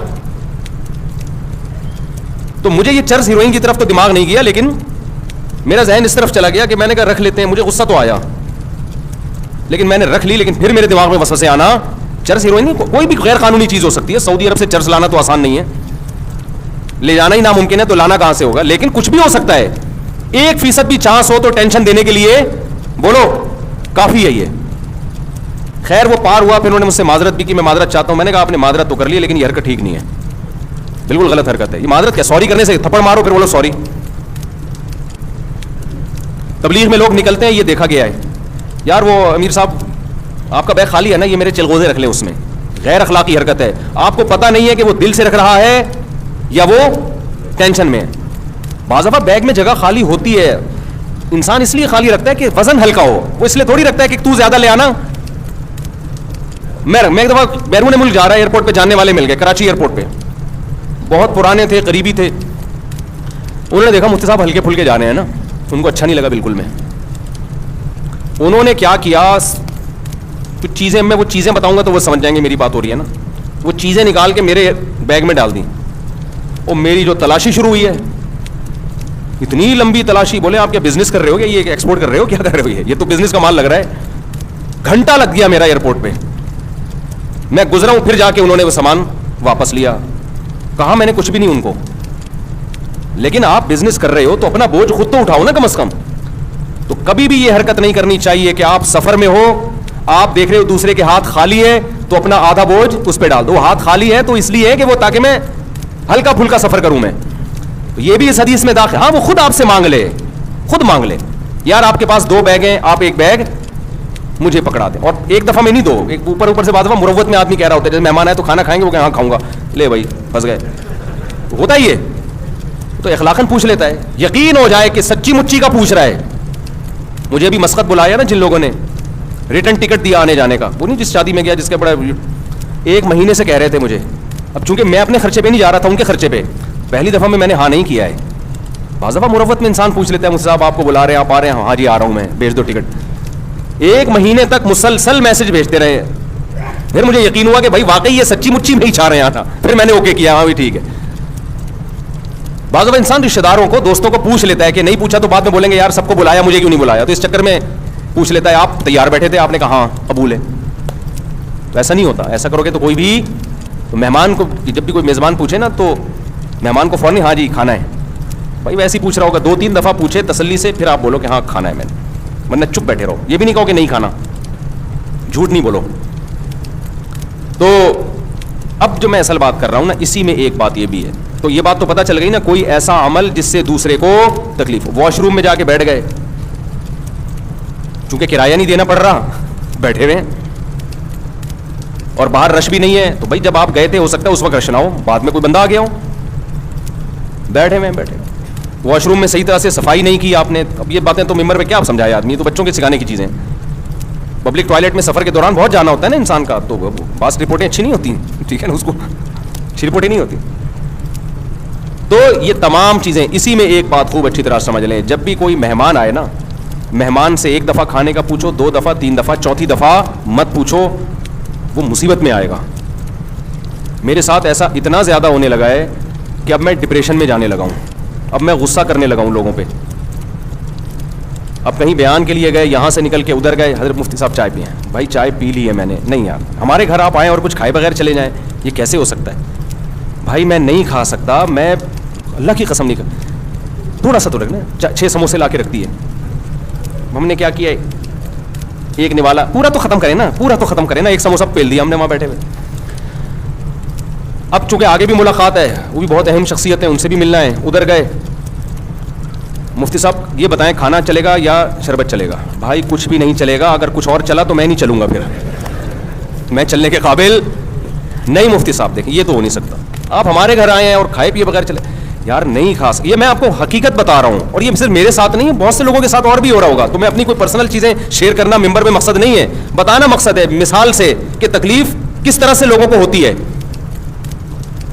نہیں مفتی صاحب, کائنڈلی مفتی صاحب, پلیز مفتی صاحب, یہ کیسے ہو سکتا ہے؟ آپ آئے, آپ کی وجہ سے ہمارے گھر میں 4 شادیوں کے پھٹے ہوئے ہیں, آپ کی وجہ سے ہمارے گھر میں یہ ہوا ہے, آپ کیسے کھائے پیے بغیر چلے جا سکتے؟ کائنڈلی, دل میں یہ بھی ہوتا ہے بعض لوگوں کے. پھر لڈو کھا لیں, تھوڑا سا لڈو کھا لیں, میری خاطر لڈو کھا لیں. میں تو لڈو ایسے ہی نہیں کھاتا بھائی, نہ مٹھائی کو مجھے عادت ہی نہیں ہے. ان کی محبت میں 1 لڈو کھا لیا, کھلا 2 رہے تھے, 1 میں برداشت کر لیا ہم نے کہ بس جنگ ہو جائے گی. اب 1 سموسہ ہو گیا اور 1 کیا ہو گیا, لڈو, اور پہلے کھانا وہ ہو گیا نا, اس کے ساتھ 1 سموسہ اور 1 لڈو, آگے چلو. اب مجھے نا, میں دوستوں سے کہہ رہا ہوں اب یہ کھلائے گا بھائی, میں ڈپریشن میں آ رہا ہوں نا, کیونکہ میں 1 مہینہ میں نے پیٹ کا علاج کیا ہے اسپیشلسٹ سے. میرا پیٹ کی ایسی کی تیسی ہو گئی تھی, مرنے لگا تھا میں. گن پوائنٹ پہ جو کھلا رہے ہیں نا, 1 لڈو, 1 سموسہ, 2 چائے, 1 لسی, 1 جوس. جب سفر میں آدمی ہوتا ہے تو 20 لوگوں سے مل رہا ہے, پوری مٹھائی کی دکان بن گیا تھا میں. تو پیٹ کی ایسی شدید بیماری ہوئی مجھے. پھر یہاں دعوت, بھائی آج ہمارے گھر مہمان آ رہے ہیں, مفتی صاحب ضرور آئیں, اور وہ قریبی لوگ ہوتے ہیں. بھائی میں نہیں آ سکتا, آپ رات کو 11:30-12 بجے آپ کھانا کھاؤ گے, میں سوؤں گا کس وقت؟ نہیں, آپ کو تھوڑا سا تو چکھنا پڑے گا. نہیں, یہ نہیں, کھا لیا مفتی صاحب نے. تو میں 1 مہینہ پیٹ کا ایسا مریض رہا ہوں کہ تڑپتا تھا میں. اور یہ وہ کھانے نہیں ہے جو اپنے شوق سے کھائے ہیں, یہ پبلک کو خوش کرنے کے لیے کھائے ہیں. بھگت کون رہا ہے؟ بھگت ہم رہے ہیں. اور جنہوں نے بلایا تھا نا کائنڈلی, وہ ہاسپٹل لے جانے کے لیے بھی تیار نہیں ہے, فون اٹھانے کے لیے بھی تیار نہیں ہے کہ دیکھ کیا ہو رہا ہے میرے ساتھ. وہ کہہ رہے ہیں کہ لڈو ہی تو ہے. ہاسپٹل ایڈمٹ ہوا, ڈریپیں لگی ہیں, پھر حکیموں سے علاج کرایا کہ بھائی کیا ہو گیا پیٹ کو. مجھے تو پتا تھا کیا ہو گیا ہے, ڈاکٹر کی سمجھ میں نہیں آ رہا تھا. پھر 1 مہینہ کورس کیا دواؤں کا, اس کے بعد جا کے پیٹ کیا ہوا, سیٹ. اب پھر سفر کرو, پھر وہی سیٹنگ. رات بھی یہی ہوا ہے میرے ساتھ. کھانا کھا لیا میں نے تمیز سے, بس بھائی بس, نہیں یہ تو ہوگا, نہیں میں نہیں کھاؤں گا بھائی, میں نہیں کھا سکتا. آگے جی اب ایک اور چیز کھلائی, وہ کیا کھلائی وہ میں بتاؤں گا, وہ سمجھ جائیں گے میری بات ہو رہی ہے. میں نے کہا, پھر میں نے گھر میں استعمال کیا. میں نے کہا یار کبھی بھی جاؤ نا کسی سے ملنے, بولو پیک کرا دو, پیک کر دو. اور پیک کرتے ہی کسی کو پکڑا دیا, بھائی تو کھا لے گے, میں وہ کھاؤں گا جو میں چاہوں گا. تو تمہارا باپ تو میرا باپ نہیں ہے جو تو مجھے کھلائے گا. ایسے تو ہماری ماں نے ہم کو نہیں کھلایا یار اس طریقے سے, وہ بھی تھوڑا ہماری مرضی کا خیال کرتی تھیں. ڈاکٹر ساری دنیا کے متفق ہیں کہ اگر آپ دوسرے کی مرضی کا کھاؤ گے نا, تباہ برباد ہو جاؤ گے. صحت اسی کی اچھی ہوگی جو خود فیصلہ کرے گا کہ میں نے کیا کھانا ہے, کس ٹائم پہ کھانا ہے اور کتنا کھانا ہے. جس کی کبھی کبھی کوئی ریلیشن ہو نا تو وہ تو چلو بد پرہیزی کرے. ایک طرف ہم یوٹیوب پہ ڈاکٹروں کی تحقیقات دیکھ رہے ہوتے ہیں, میٹھا صحت کے لیے نقصان دہ, بلڈ پریشر اور یہ اور فیٹی لیور اور فلانا لیور, تو اس میں آدمی کو ایک موٹیویشن ملتی ہے, بھائی اب مفتی صاحب پراٹھے چھوڑ دو بیٹا, پراٹھے کیا کرو بہت ہو گئے. اوپر سے پراٹھوں کے ساتھ پھر یہ چیزیں بھی ٹھوسی جا رہی ہیں. تو جب اس طرح سے ہوتا ہے نا تو آدمی اسٹریس میں جانا شروع ہو جاتا ہے. جب بہت زیادہ ہونے لگا نا میرے ساتھ, اب رات بھی ایسے ہی ہوا, تو وہ انہوں نے کھلا دیا. اس کے بعد جو پوری رات میرا حشر ہوا ہے, صبح میری فلائٹ, مجھے جانا ہے, میرا سفر ہے, پھر جمعے کا بیان ہے. تو میں نے کہا یار انہوں نے, اچھا میں نے ان سے کہا پیک کرا دو, تو انہوں نے کہا پیک بھی کر دوں گا اور ایک کھا بھی لو. یہاں ایک پیک کیا اور ایک مالا کے رکھ دی, اب کھائیں نا پلیز, کھائیں نا آپ. کھا لیا ان کو خوش کرنے کے لیے, میزبان کو. اس کے بعد میری جو رات کو کنڈیشن ہوئی ہے, نہ دن میں نیند ہوئی نہ رات میں نیند ہوئی ہے, بیان 2-2 گھنٹے کے, پھر صبح, تو وہ جو حالت میری ہوئی ہے وہ میں, نہ کوئی دوا بھی نہیں, کوئی میڈیسن بھی نہیں جو کھائے آدمی. اور پھر میڈیسن کیوں کھائے بھائی, اپنے آپ کو دوا کو عادی کیوں بنائے. تو میں نے کہا یار یہ بد اخلاقی کر نہیں سکتے. غصہ جاری, ذرا سا غصہ جاری کیا نا ایک کلپ آ جائے گا. باتیں دیکھو اور ایٹیٹیوڈ دیکھو, اخلاق دیکھو مفتی صاحب کے. وہ مجھے حدیث یاد آ رہی ہے بار بار کہ ایسے موقع پہ ان کو بتاؤ بھائی آپ اپنی محبت میں دوسرے کے آرام. یہ وہ محبت ہے کہ اندھی کے بچہ ہوا, چوم چوم کے مار دیا اس نے. ایسی محبت کا کیا فائدہ میرے بھائی.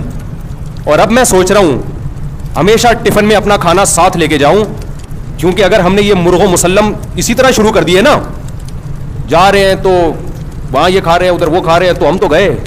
ایک دن آئے گا میں یہاں بیٹھا ہوں گا, یہ مفتی صاحب بیٹھے ہوئے ہیں گول, یہ توند ہوگی اور ادھر سے لمبائی چوڑائی برابر, مفتی طارق مسعود اسکوائر. تو ایسے ایسے چیزیں بناواؤں گا میں. آپ کو تو یہ صحت پہ کوئی اثر نہیں پڑے گا, نہ بھاگ سکیں گے نہ چل سکیں گے. شادی وادیوں کی باتیں بھی, جب آدمی کی صحت برباد ہوتی ہے تو باتیں کرتے ہوئے بھی برا لگتا ہے پھر وہ. تو یہ چیز غلط ہے. آپ مہمان سے 1 دفعہ پوچھیں, 2 دفعہ, 3 دفعہ, چوتھی دفعہ, 3 دفعہ بھی بہت ہے, چوتھی دفعہ بالکل نہیں پوچھیں. سامنے لا کے رکھیں بھی نہیں, لوگ کہتے ہیں رکھ لیں دینا آپ تھوڑا سا, بھائی تھوڑا سا بھی کیوں چکوں میں یار. اور میری عادت بچپن سے ہے بازاری چیزیں الحمدللہ نہیں کھاتا. مجھے نہیں یاد پڑتا اب میں نے رمضان میں کبھی شربت پیا ہو, اللہ ماشاء اللہ شاید انگلیوں پہ گن کے پیا ہوگا. شدید پیاس کے روزوں میں بھی شربت نہیں پیا, پانی پیا. اگر شربت پینا تو گھر میں بنا کے لیمن نچوڑا اور پی گئے. یہ اسی وجہ سے تھوڑا ڈیزائن ٹھیک ہے ابھی تک ہمارا. میں نہیں کہہ رہا میری صحت کوئی قابل رشک ہے, لیکن زیادہ آڑا ترشا نہیں ہوں الحمدللہ. اس کی وجہ یہ ہے کہ پیکنگ کی چیزیں شروع سے چھوڑی ہوئی ہیں بچپن سے ہی. نہ ماں باپ نے عادی بنایا, نہ ہم نے اس کا اپنے آپ کو عادت ڈالی. گھر میں پڑے ہوتے ہیں جوس کے ڈبے میں ہاتھ بھی نہیں لگاتا, اور سب کو پتا ہے میرے بارے میں, جوس لا کے لوگ رکھتے ہیں یہ کبھی بھی نہیں پیے گا. ہم کیا پیتے ہیں, کل میں بکری کا دودھ پی رہا تھا, ایک امریکہ سے مہمان ملنے کے لیے آئے, گلاس میرے ہاتھ میں تھا, بکری کا دودھ نکالا, پی رہا ہوں, پکڑا گیا میں اسی وقت. ابھی آدھا منہ کو لگا, وہ کھڑے ہوئے, میں نے کہا بھائی ان کو دفتر میں بٹھاؤ یار, یہ کیا ہو رہی ہے. گائے کا دودھ نکالا, پیا الحمدللہ. بکری کھڑی ہوئی, آپ لوگ جہاں زیارت کر سکتے ہیں اس کی. بچہ بھی ہمارے گھر میں یہی اسی بکری کا دودھ پی رہا ہے. ایک لیٹسٹ ورژن ہے نا, 15.5 ہو گئے الحمدللہ. تو جو 15واں آیا نا مارکیٹ میں, ایک چائلڈ اسپیشلسٹ ہے, اس نے کہا ہے کہ ماں کے دودھ کے علاوہ بھی اگر کوئی دودھ پلانا ہے تو بکری کے دودھ کے علاوہ کسی اور چیز کے بچے کو قریب بھی پٹکنے نہ دیں. چائلڈ اسپیشلسٹ لیڈی ڈاکٹر, بڑی خاندانی ڈاکٹر ہے. اس نے کہا ڈبے کے تو قریب بھی نہ جانے دو بچے کو.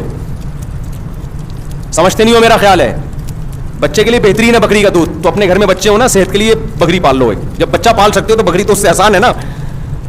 تو میں تو کھاتا ہی نہیں بھائی, وہ اب زبردستی جوس بھی پلا رہے ہو, گلے کی ایسی کی تیسی, پیٹ کی ایسی کی تیسی, تو یہ بھی اس میں داخل ہے. المسلم من سلم المسلمون من لسانہ و یدہ. آپ اپنی محبت میں دوسرے کا بیڑا غرق بولو مت کرو.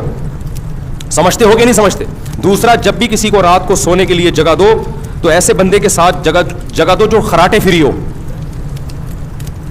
بہت دفعہ میزبان لوگ اکرام میں میرے ساتھ بندہ لگا دیتے ہیں کہ مفتی صاحب کے ساتھ یہ سوئے گا, وہی سو رہا ہوتا ہے, مفتی صاحب نہیں سو رہے ہوتے. اس قسم کے عجیب عجیب سے خراٹے آ رہے ہوتے ہیں. کئی دفعہ ایسے ہوئے سفر میں, تو میں لوگوں سے کہتا ہوں یار مجھے اکیلا کمرہ دو, میں نہیں سو سکتا کسی, پتہ نہیں کیا خراٹے آئیں. تو آپ اس کا خیال کیا کریں. بس بات کو سمیٹتا ہوں میں. جب گاڑی آپ پار کرو تو 100 دفعہ خود سوچو یہ کہ کوئی یہاں سے گزر سکتا ہے. دیکھو مشہور حدیث ہے, رسول اللہ صلی اللہ علیہ وسلم نے ارشاد فرمایا کہ ایمان کا سب سے آخری درجہ یہ ہے کہ راستے میں کوئی تکلیف دہ چیز اس کو ہٹا دیا جائے. تکلیف دہ چیز پھینکنا تو کفر ہے, تکلیف دہ چیز پڑی ہوئی ہے, آپ گزر گئے, آپ نے نہیں ہٹائی, تو حدیث کے مطابق آپ ایمان کے آخری درجے پہ بھی نہیں ہو. یہاں تکلیف دہ چیز ہٹائی نہیں جا رہی بلکہ تکلیف دہ چیز رکھی جا رہی ہے. گاڑی جب آپ غلط پارک کر رہے ہو, لوگوں کے گزرنے کی جگہ بلاک ہو رہی ہے, تو آپ تو تکلیف دہ چیز ڈال رہے ہو نا. سمجھ میں آ رہی ہے بات کہ نہیں آ رہی ہے؟ یہ تو آپ ڈال رہے ہو تکلیف دہ چیز. مسجدوں میں ایسا ہوتا ہے, خوب سمجھ لیں. دیکھو ایک موسم ہے گرمیوں کا, سب کو پتا ہے گرمی ہے پنکھے چلیں گے. ایک موسم ہے سردیوں کا, ٹائٹ سردی پڑ رہی ہوتی ہے, سب کو پتا ہے پنکھے نہیں چلیں گے. ایک موسم ہوتا ہے سردی جا رہی ہوتی ہے, گرمی آ رہی ہوتی ہے. یہ بیچ کا موسم ہوتا ہے. اس میں کچھ لوگوں کی رائے ہوتی ہے پنکھے چلنے چاہیے, کچھ لوگوں کی رائے ہوتی ہے پنکھے نہیں چلنے چاہیے. تو اب یہ تو نہیں کہ کمیٹی والے پورا اجلاس بلائیں گے کہ الیکشن ہو. اس کا طریقہ یہ ہے کہ نماز میں نیت باندھنے سے پہلے اگر چل رہے تھے تو چلتے رہنے دیں, بند نہ کرے. اگر بند تھے تو کوئی اس کو چلانے کی کوشش بولو نہ کرے. بعض دفعہ کوئی مریض ہوتا ہے, وہ یہ دیکھ کے پنکھے کے نیچے کھڑا ہو جاتا ہے, پنکھا بند ہے جی مجھے سردی لگ رہی ہے, میں پیچھے سے کسی کو کچھ ہوا, وہی ہوا جو ہمارے ہاں ہوتا ہے, اس نے آ کے ٹھک کر کے پنکھا چلا دیا کہ اتنی گرمی ہے پنکھے کیوں نہیں چل رہے ہیں. آپ یہ سارے بیوقوف ہیں جو نیت باندھ کے کھڑے ہوئے ہیں, ان کو نہیں پتا تھا پنکھا چلانا چاہیے. تجھے زیادہ گرمی لگ رہی ہے, یہ تو زیادہ ان کا خیر خواہ ہے. کئی بار ایسے ہوا. ایک امام صاحب کا میں نے خود دیکھا واقعہ, ان کی طبیعت خراب تھی, موسم یہی تھا نا فروری مارچ کا, جب سردی گرمی کے بیچ کا موسم ہوتا ہے. امام صاحب کھڑے ہوئے, ہمارے مسجد کے امام تھے, ہم پیچھے مقتدی بن کے نماز پڑھ رہے تھے ان کے پیچھے. فجر کی نماز تھی, کسی نے پنکھا چلا دیا, امام صاحب والا بھی. اب وہ بیچارے نا نماز میں کانپ رہے ہیں, اور نماز کے بعد جو انہوں نے سنائی ہے میں ترجمہ نہیں کروں گا, میں اس کا ترجمہ نہیں کر سکتا جو انہوں نے. تو انہوں نے کیا کیا, انہوں نے کہا یہ سارے جو ہے نا بورڈ ان پہ لاک لگا دیا انہوں نے, حالانکہ یہ بھی زیادہ ہو گیا نا, چابیاں سے کھولو پھر بٹن آن کرو. اتنا غصہ آیا ہوں. تو یہ امام تو تھا تو اس نے تو سنا دی, لیکن جب یہ مقتدی کے ساتھ ظلم ہوتا ہے وہ بیچارہ تو سنا بھی نہیں سکتا. تو یہ تمام چیزیں بھائی آپ خود تھوڑی سی تکلیف اٹھا لو, دوسرے کی راحت کا خیال کرو. پنکھے اگر نماز سے پہلے نہیں چل رہے تو اب نماز میں نہیں چلیں گے, جتنے چلانے تھے چلا دیے. اور اگر نماز سے پہلے چل رہے ہیں تو کوئی پنکھا بند کرنے کی کوشش نہ کرو. آپ کو سردی لگ رہی ہے, آپ کونے میں کھڑے ہو جاؤ, آپ بہت پیچھے کھڑے ہو جاؤ جا کے. یہ تمام وہ چیزیں ہیں جن کا ہم لوگ خیال نہیں کرتے. اسی طرح وضو کرتے ہوئے جو چیزیں پھینکی جاتی ہیں وضو خانے میں, پھینکنے پر پابندی نہیں ہے, بہاؤ لازمی اس کو. دوسرا جب آ کے بیٹھے گا وہ آپ کے تبرکات دیکھنے کی اس میں ہو سکتا ہے صلاحیت نہ ہو. بہت سے تبرکات ایسے ہوتے ہیں, کچھ لوگ عادی ہوتے ہیں, بہت سے لوگوں کو گھن آتی ہے, وہ نہیں دیکھ سکتے ایک دوسرے کے تبرکات. سمجھتے ہو کہ نہیں سمجھتے ہو؟ تو یہ تمام وہ چیزیں ہیں میرے بھائی جس کا خیال کرنا چاہیے. اور اس میں اور بہت ساری مثالیں ہیں, لیکن بیان میرا لمبا ہو جائے گا, وقت چونکہ مکمل ہو چکا ہے. گھڑی بھی بھولا ہے, دیکھو میں بار بار ایسے کر کے دیکھ رہا ہوں, تو وقت مکمل ہو چکا ہے. تو حدیث میں جو آتا ہے نا کہ مسلمان وہ ہے جس کی زبان اور ہاتھ کے شر سے دوسرے مسلمان محفوظ رہیں. اس کا مطلب یہ نہیں کہ آپ لوگوں کو ماریں پیٹیں, نہیں, یہ تو کوئی بھی نہیں کرتا. اس کا مطلب ہے نادانستہ طور پر غلطی سے بھی کوئی ایسا کام نہ ہو جس سے دوسرے کو تکلیف ہو. اللہ ہمیں اس پر عمل کرنے کی توفیق عطا فرمائے. سبحانک اللہم و بحمدک نشہد ان لا الہ الا انت نستغفرک و نتوب الیک. اچھا اللہ تعالیٰ تو کسی فارغ وقت میں آتے بیٹھ جاتے تھوڑی دیر. اچھا چلیں ٹھیک.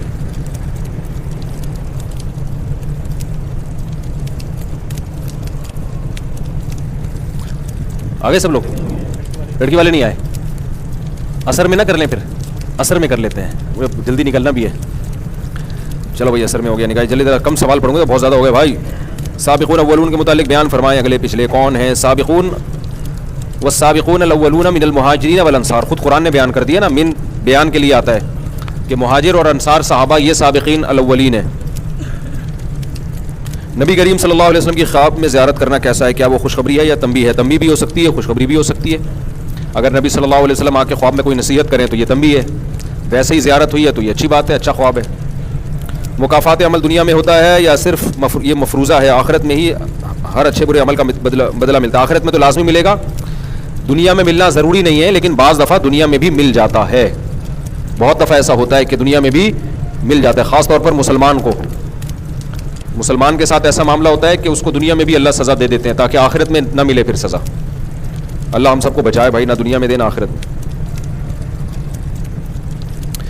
یہ لکھا ہے ناپاکی کی حالت میں میاں بیوی ساتھ سو سکتے ہیں غسل کیے بغیر۔ مفتی صاحب پیغمبروں کا راستہ کیا ہے؟ پیغمبروں کے راستے پر چلنے والے اعمال کون سے ہیں؟ کبیرہ گناہوں سے بچنا، عقیدہ صحیح رکھنا، توحید کے عقیدے پر چلنا، یہ پیغمبروں کا راستہ ہے۔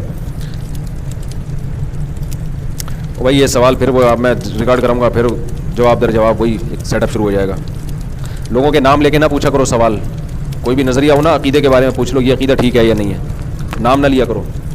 مفتی صاحب جنت میں جانے والے اعمال کون سے ہیں؟ بتا تو دیے کبیرہ گناہوں سے بچیں گے، اصل تو یہ ہے کبیرہ گناہوں سے بچیں، اور جنت کی زندگی کیسی ہوگی پھر تفصیل سے بیان کریں گے انشاءاللہ۔ مشرک بھائی والد کو توحید کے دلائل دینے کے بعد بھی وہ توحید پر نہ آئے تو ان کے ساتھ تعلقات رکھنا کیسا ہے؟ تعلقات تو رکھنے پڑیں گے آپ کو۔ قرآن نے کہا ہے کہ ماں باپ اگر مشرک بھی ہوں، شرک پہ مجبور بھی کرتے ہوں، تو بھی دنیا میں ان سے اچھا سلوک کرنا پڑے گا۔ ہمارے پیارے مفتی صاحب قیامت کے دن کون سے سوالات پوچھے جائیں گے؟ بھائی سارے سوالات پوچھے جائیں گے، حدیث میں آتا ہے نا 5 باتیں جب تک نہ ہوں تو قدم اپنی جگہ سے ہٹ نہیں سکتے۔ مال کہاں سے کمایا، کدھر خرچ کیا، جوانی کن چیزوں میں خرچ کی، یہ بنیادی سوالات ہوں گے۔ چلو بھائی جلدی بھائی بھوک لگ رہی ہے۔ ایک صاحب نے کہا کہ دیوبندی بریلویوں میں اختلاف ہے، وہ قیامت کے دن سب ختم ہو جائے گا، بس صرف دنیا میں اختلاف ہے۔ قیامت میں تو یقیناً ختم ہوگا، لیکن پریکٹیکلی فیصلے کے ساتھ ختم ہوگا۔ جس کو اللہ نے جہنم میں بھیجنا ہوگا جہنم میں ڈال دیں گے، جس کو جنت میں دیکھنا ہوگا تو وہ ختم تو ہوگا، لیکن عمل کرا کے ختم ہوگا۔ اللہ بچائے، اس سے پہلے ہی ختم کر لیں تو اچھا ہے، میرا خیال ہے۔ اچھا بھائی میں اپنے بوڑھے ماں باپ کو عمرہ کروانا چاہتا ہوں، وسائل نہیں ہے، کوئی تدبیر ہے جس سے عمرہ ہو جائے؟ بھائی یہ دعا کر سکتا ہوں اللہ آپ کے اس جذبے کو قبول فرمائے اور اللہ آپ کے لیے وسائل پیدا فرمائے۔ نوکری کرنا بہتر ہے یہ کاروبار؟ اور اگر کسی کو کوئی کاروبار نہ آتا ہو وہ کون سا کاروبار اختیار کرے جس سے آگے بڑھنے کے مواقع ہوں؟ بہتر تو کاروبار کرنا ہی ہے، اس کے بہت سارے فضائل ہیں، قرآن و سنت میں ملازمت کے وہ فضائل نہیں ہیں، لیکن ایک صورت میں ملازمت بہتر ہے، وہ یہ کہ کسی ایسے ادارے میں ملازمت کی جائے جس کا کوئی بڑا ویژن ہو، صحیح ہے نا، بڑا ویژن ہو۔ جیسے فوج میں ملازمت کرنا، کیونکہ فوج کا کام ہوتا ہے ملک کا دفاع کرنا۔ اب اس میں اگر آپ ملازمت کرو گے تو اچھے لوگ ملازمت کریں گے تو ملک کو فائدہ ہوگا، برے لوگ کریں گے تو ملک کو نقصان ہوگا، تو کوئی نہ کوئی تو کرے گا نا۔ تو اچھے لوگ جو جن میں صلاحیت ہے ان کو ایسے اداروں میں جاب کرنا ان کے لیے کاروبار سے بہتر ہے۔ اسی طرح کوئی ٹیچنگ کی لائن اختیار کرتا ہے، ٹیچر کا بڑا اثر پڑتا ہے اسٹوڈنٹس پہ، تو ہے تو یہ ملازمت، لیکن وہاں اس کو بچوں کی تربیت کا بڑا موقع ملتا ہے۔ تو ایسے شعبے میں ملازمت اختیار کرنا جس سے قوم کی تقدیریں بدل سکتی ہوں یا آپ معاشرے پہ اچھے اثرات ڈال سکتے ہو، تو ایسے شعبے میں ملازمت زیادہ بہتر ہے بنسبت کاروبار کے۔ اور اگر ایسے شعبے میں ملازمت نہیں کر رہے، کسی بھی کمپنی کے، آپ کوئی آئس کریم بنانے والی کمپنی میں جاب کر رہے ہو، تو اس کا کیا، لوگوں کو آئس کریم کھلا کھلا کے کیا فائدہ کرا رہے ہو آپ؟ ہے بھی کوئی فائدہ ہوگا اس سے؟ موٹاپا بڑھے گا، کولیسٹرول بڑھے گا، اور کچھ بھی نہیں ہوگا۔ تو یہ کوئی انسانی خدمت نہیں، پیسہ کمانے کا ذریعہ، حلال ذریعہ ہے، کوئی حرام نہیں ہے، لیکن کوئی فائدہ نہیں ہے اس میں۔ تو ایسے علاقوں میں جاب کرنے، ایسی جگہوں پہ جاب سے بہتر ہے اپنا بزنس کرے آدمی۔ سمجھتا ہے کہ نہیں سمجھتا ہے؟ اسی طرح جناب کوئی گولے گنڈے کی شاپ میں جاب کر رہا ہے، تو گولا گنڈا گٹکے کی کمپنی میں جاب کر رہا ہے، ٹھیک ہے نا، تمباکو کمپنی میں، سگریٹ کمپنی میں جاب کر رہا ہے، تو ایسی صورت میں کاروبار کرنا کیا ہے، جاب سے بہتر ہے۔ کہ حدیث میں کاروبار کی بہت زیادہ فضیلت ہے۔ مسلمانوں میں جاب کا رجحان تو بہت بعد میں آیا، انگریزوں کے آنے کے بعد، اس سے پہلے تو مسلمان جانتے بھی نہیں تھے یہ ملازمت کیا ہوتی ہے۔ لیکن ہر آدمی کے لیے ہر چیز پھر بھی نہیں ہوتی۔ کاروبار کا ڈھیلے کا تجربہ نہیں ہے، جاب چھوڑ کے بزنس میں ہاتھ ڈالا، نہ بزنس کے رہے نہ جاب کے رہے، فاقے پڑھنے رہے، بھیک مانگنے لگے، یہ غلط ہے۔ تو ہر آدمی ہر کام کر لیتا نا، تو وہ کہتے ہیں نا اللہ تعالیٰ عقل سے پیسے دیتا تو غریب تو بھوکے مر جاتے بیچارے۔ تو بہت سے لوگوں کو نہیں ہوتا کچھ کام، تو چلتی پھرتی جاب نہ چھوڑیں، سائڈ بزنس شروع کریں، جب وہ صحیح ہو جائے تو پھر جاب چھوڑیں۔ اچھا بھائی میں دوسری شادی کرنا چاہتا ہوں، ایک ہمدردی کے طور پر، اور اسے چاہتا بھی ہوں، سبحان اللہ، اور اپنی بیوی سے ہمدردی کے طور پہ کر رہا ہوں لیکن اسے چاہتا بھی ہوں۔ اچھا چلو اچھی بات ہے۔ اور اپنی بیوی سے چھپ کے، تاکہ وہ میرا گھر خراب نہ ہو، پہلا گھر، مالی حالات بھی کمزور ہیں، اگر میں اپنی حیثیت کے مطابق خرچ دوں اور اس بات سے خوش دوسری عورت، کیا کہہ رہا ہے بھائی تو، رائٹنگ تو صحیح کر لو، شادی کیسے کرو گے یار تم؟ اتنی عجیب سی رائٹنگ ہے لوگوں کی. اور اس بات سے خوش ہے دوسری عورت. ٹائم نہیں. ان کا مقصد یہ ہے کہ میں دوسری شادی کرنا چاہ رہا ہوں, جس سے کر رہا ہوں اس کی طرف رجحان بھی ہے اور اس کا نیت بھی ہے کہ گھر بھی بسا لوں گا. وہ پریشان ہوگی وہ خاتون, لیکن میں اس کو ٹائم نہیں دوں گا, پہلی بیوی کو بتاؤں گا نہیں, اور اس کو خرچہ بھی کم دوں گا پہلی کی نسبت, اور وہ اس پہ راضی بھی ہے. تو بھائی عورت کا حق ہے, جب وہ اپنا حق چھوڑنے پہ راضی ہے تو ٹھیک ہے. بعض دفعہ آدمی کے پاس نہیں ہوتے پیسے, 2 بیویوں میں برابر پیسے نہیں دے سکتا, تو دوسری والی کہتی ہے بھائی ٹھیک ہے تم شادی کر لو, مجھے تو ویسے بھی کچھ نہیں مل رہا وہاں سے, تو تھوڑا سا تو مل جائے گا نا. ابھی تو کچھ بھی نہیں ہے میرے پاس, تو تم سے شادی کروں گی تو ٹھیک ہے, اتنا نہیں مل رہا جتنا پہلی کو مل رہا ہے, تو کچھ تو ملے گا نا, تو وہ کچھ بتا دو اتنا دوں گا میں, اور ہر سال اس میں کتنے % اضافہ ہوگا. یہ سب چیزیں طے کر کے کر لے تو گناہ نہیں ہے اس میں. لیکن صحیح بات بتاؤں کہ یہ خاندانی شادی نہیں ہوتی, نہ یہ پائیدار ہوتی ہے. تو خاندانی یہی ہوتی ہے بھائی کر کے اللہ پہ توکل کیا, بس دونوں میں برابری کرو, اللہ مالی وسعت بھی دے دیتا ہے, مال میں برکت بھی دے دیتا ہے. اور ٹھیک ہے کرتے ہوئے بیوی کو نہ بتایا آدمی اس لیے کہ وہ تو پکڑا جاتا ہے, پھر تو ہوتی نہیں ہے. کرنے کے بعد کچھ دنوں کے بعد بتا دو. یہ چھپن چھپائی والے معاملے اچھے نہیں ہوتے, یہ ٹینشن دیتے بھی ہیں اور گھر بھی خراب کرتے ہیں. جو ہے سو ہے بھائی ہے, بس اب جو کرنا ہے جو اکھاڑنا ہے اکھاڑ لو. جو پٹو گے ایک دفعہ پہلی والی بیوی سے وہ لڑے گی, گھر چلی جائے گی, آ جائے گی تھوڑے دنوں میں, کہیں نہیں بھاگے گی انشاءاللہ.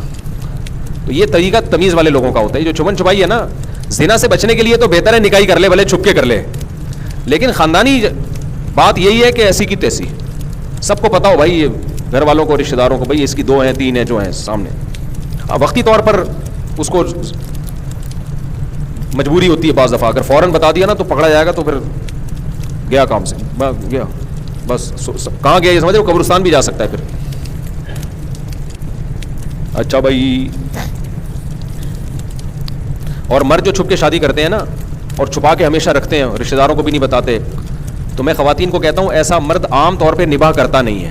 میں سب پہ الزام نہیں لگا رہا, لیکن عام طور پہ نباہ کرتا نہیں. وہ چسکے لینے کے بعد جب دل بھرتا ہے نا, پھر بیوی لگتی ہے اس کو بوجھ کہ یار میں نے خام خواہ کی ٹینشن پال لی. اللہ کا خوف تو اتنا ہے نہیں کہ اللہ کے خوف سے حقوق ادا کرے. پھر کہتا ہے یار جان چھڑاؤ یار, ابھی پتہ بھی نہیں ہے, طلاق بھی ہوگی, کسی کو پتہ نہیں چلے گا.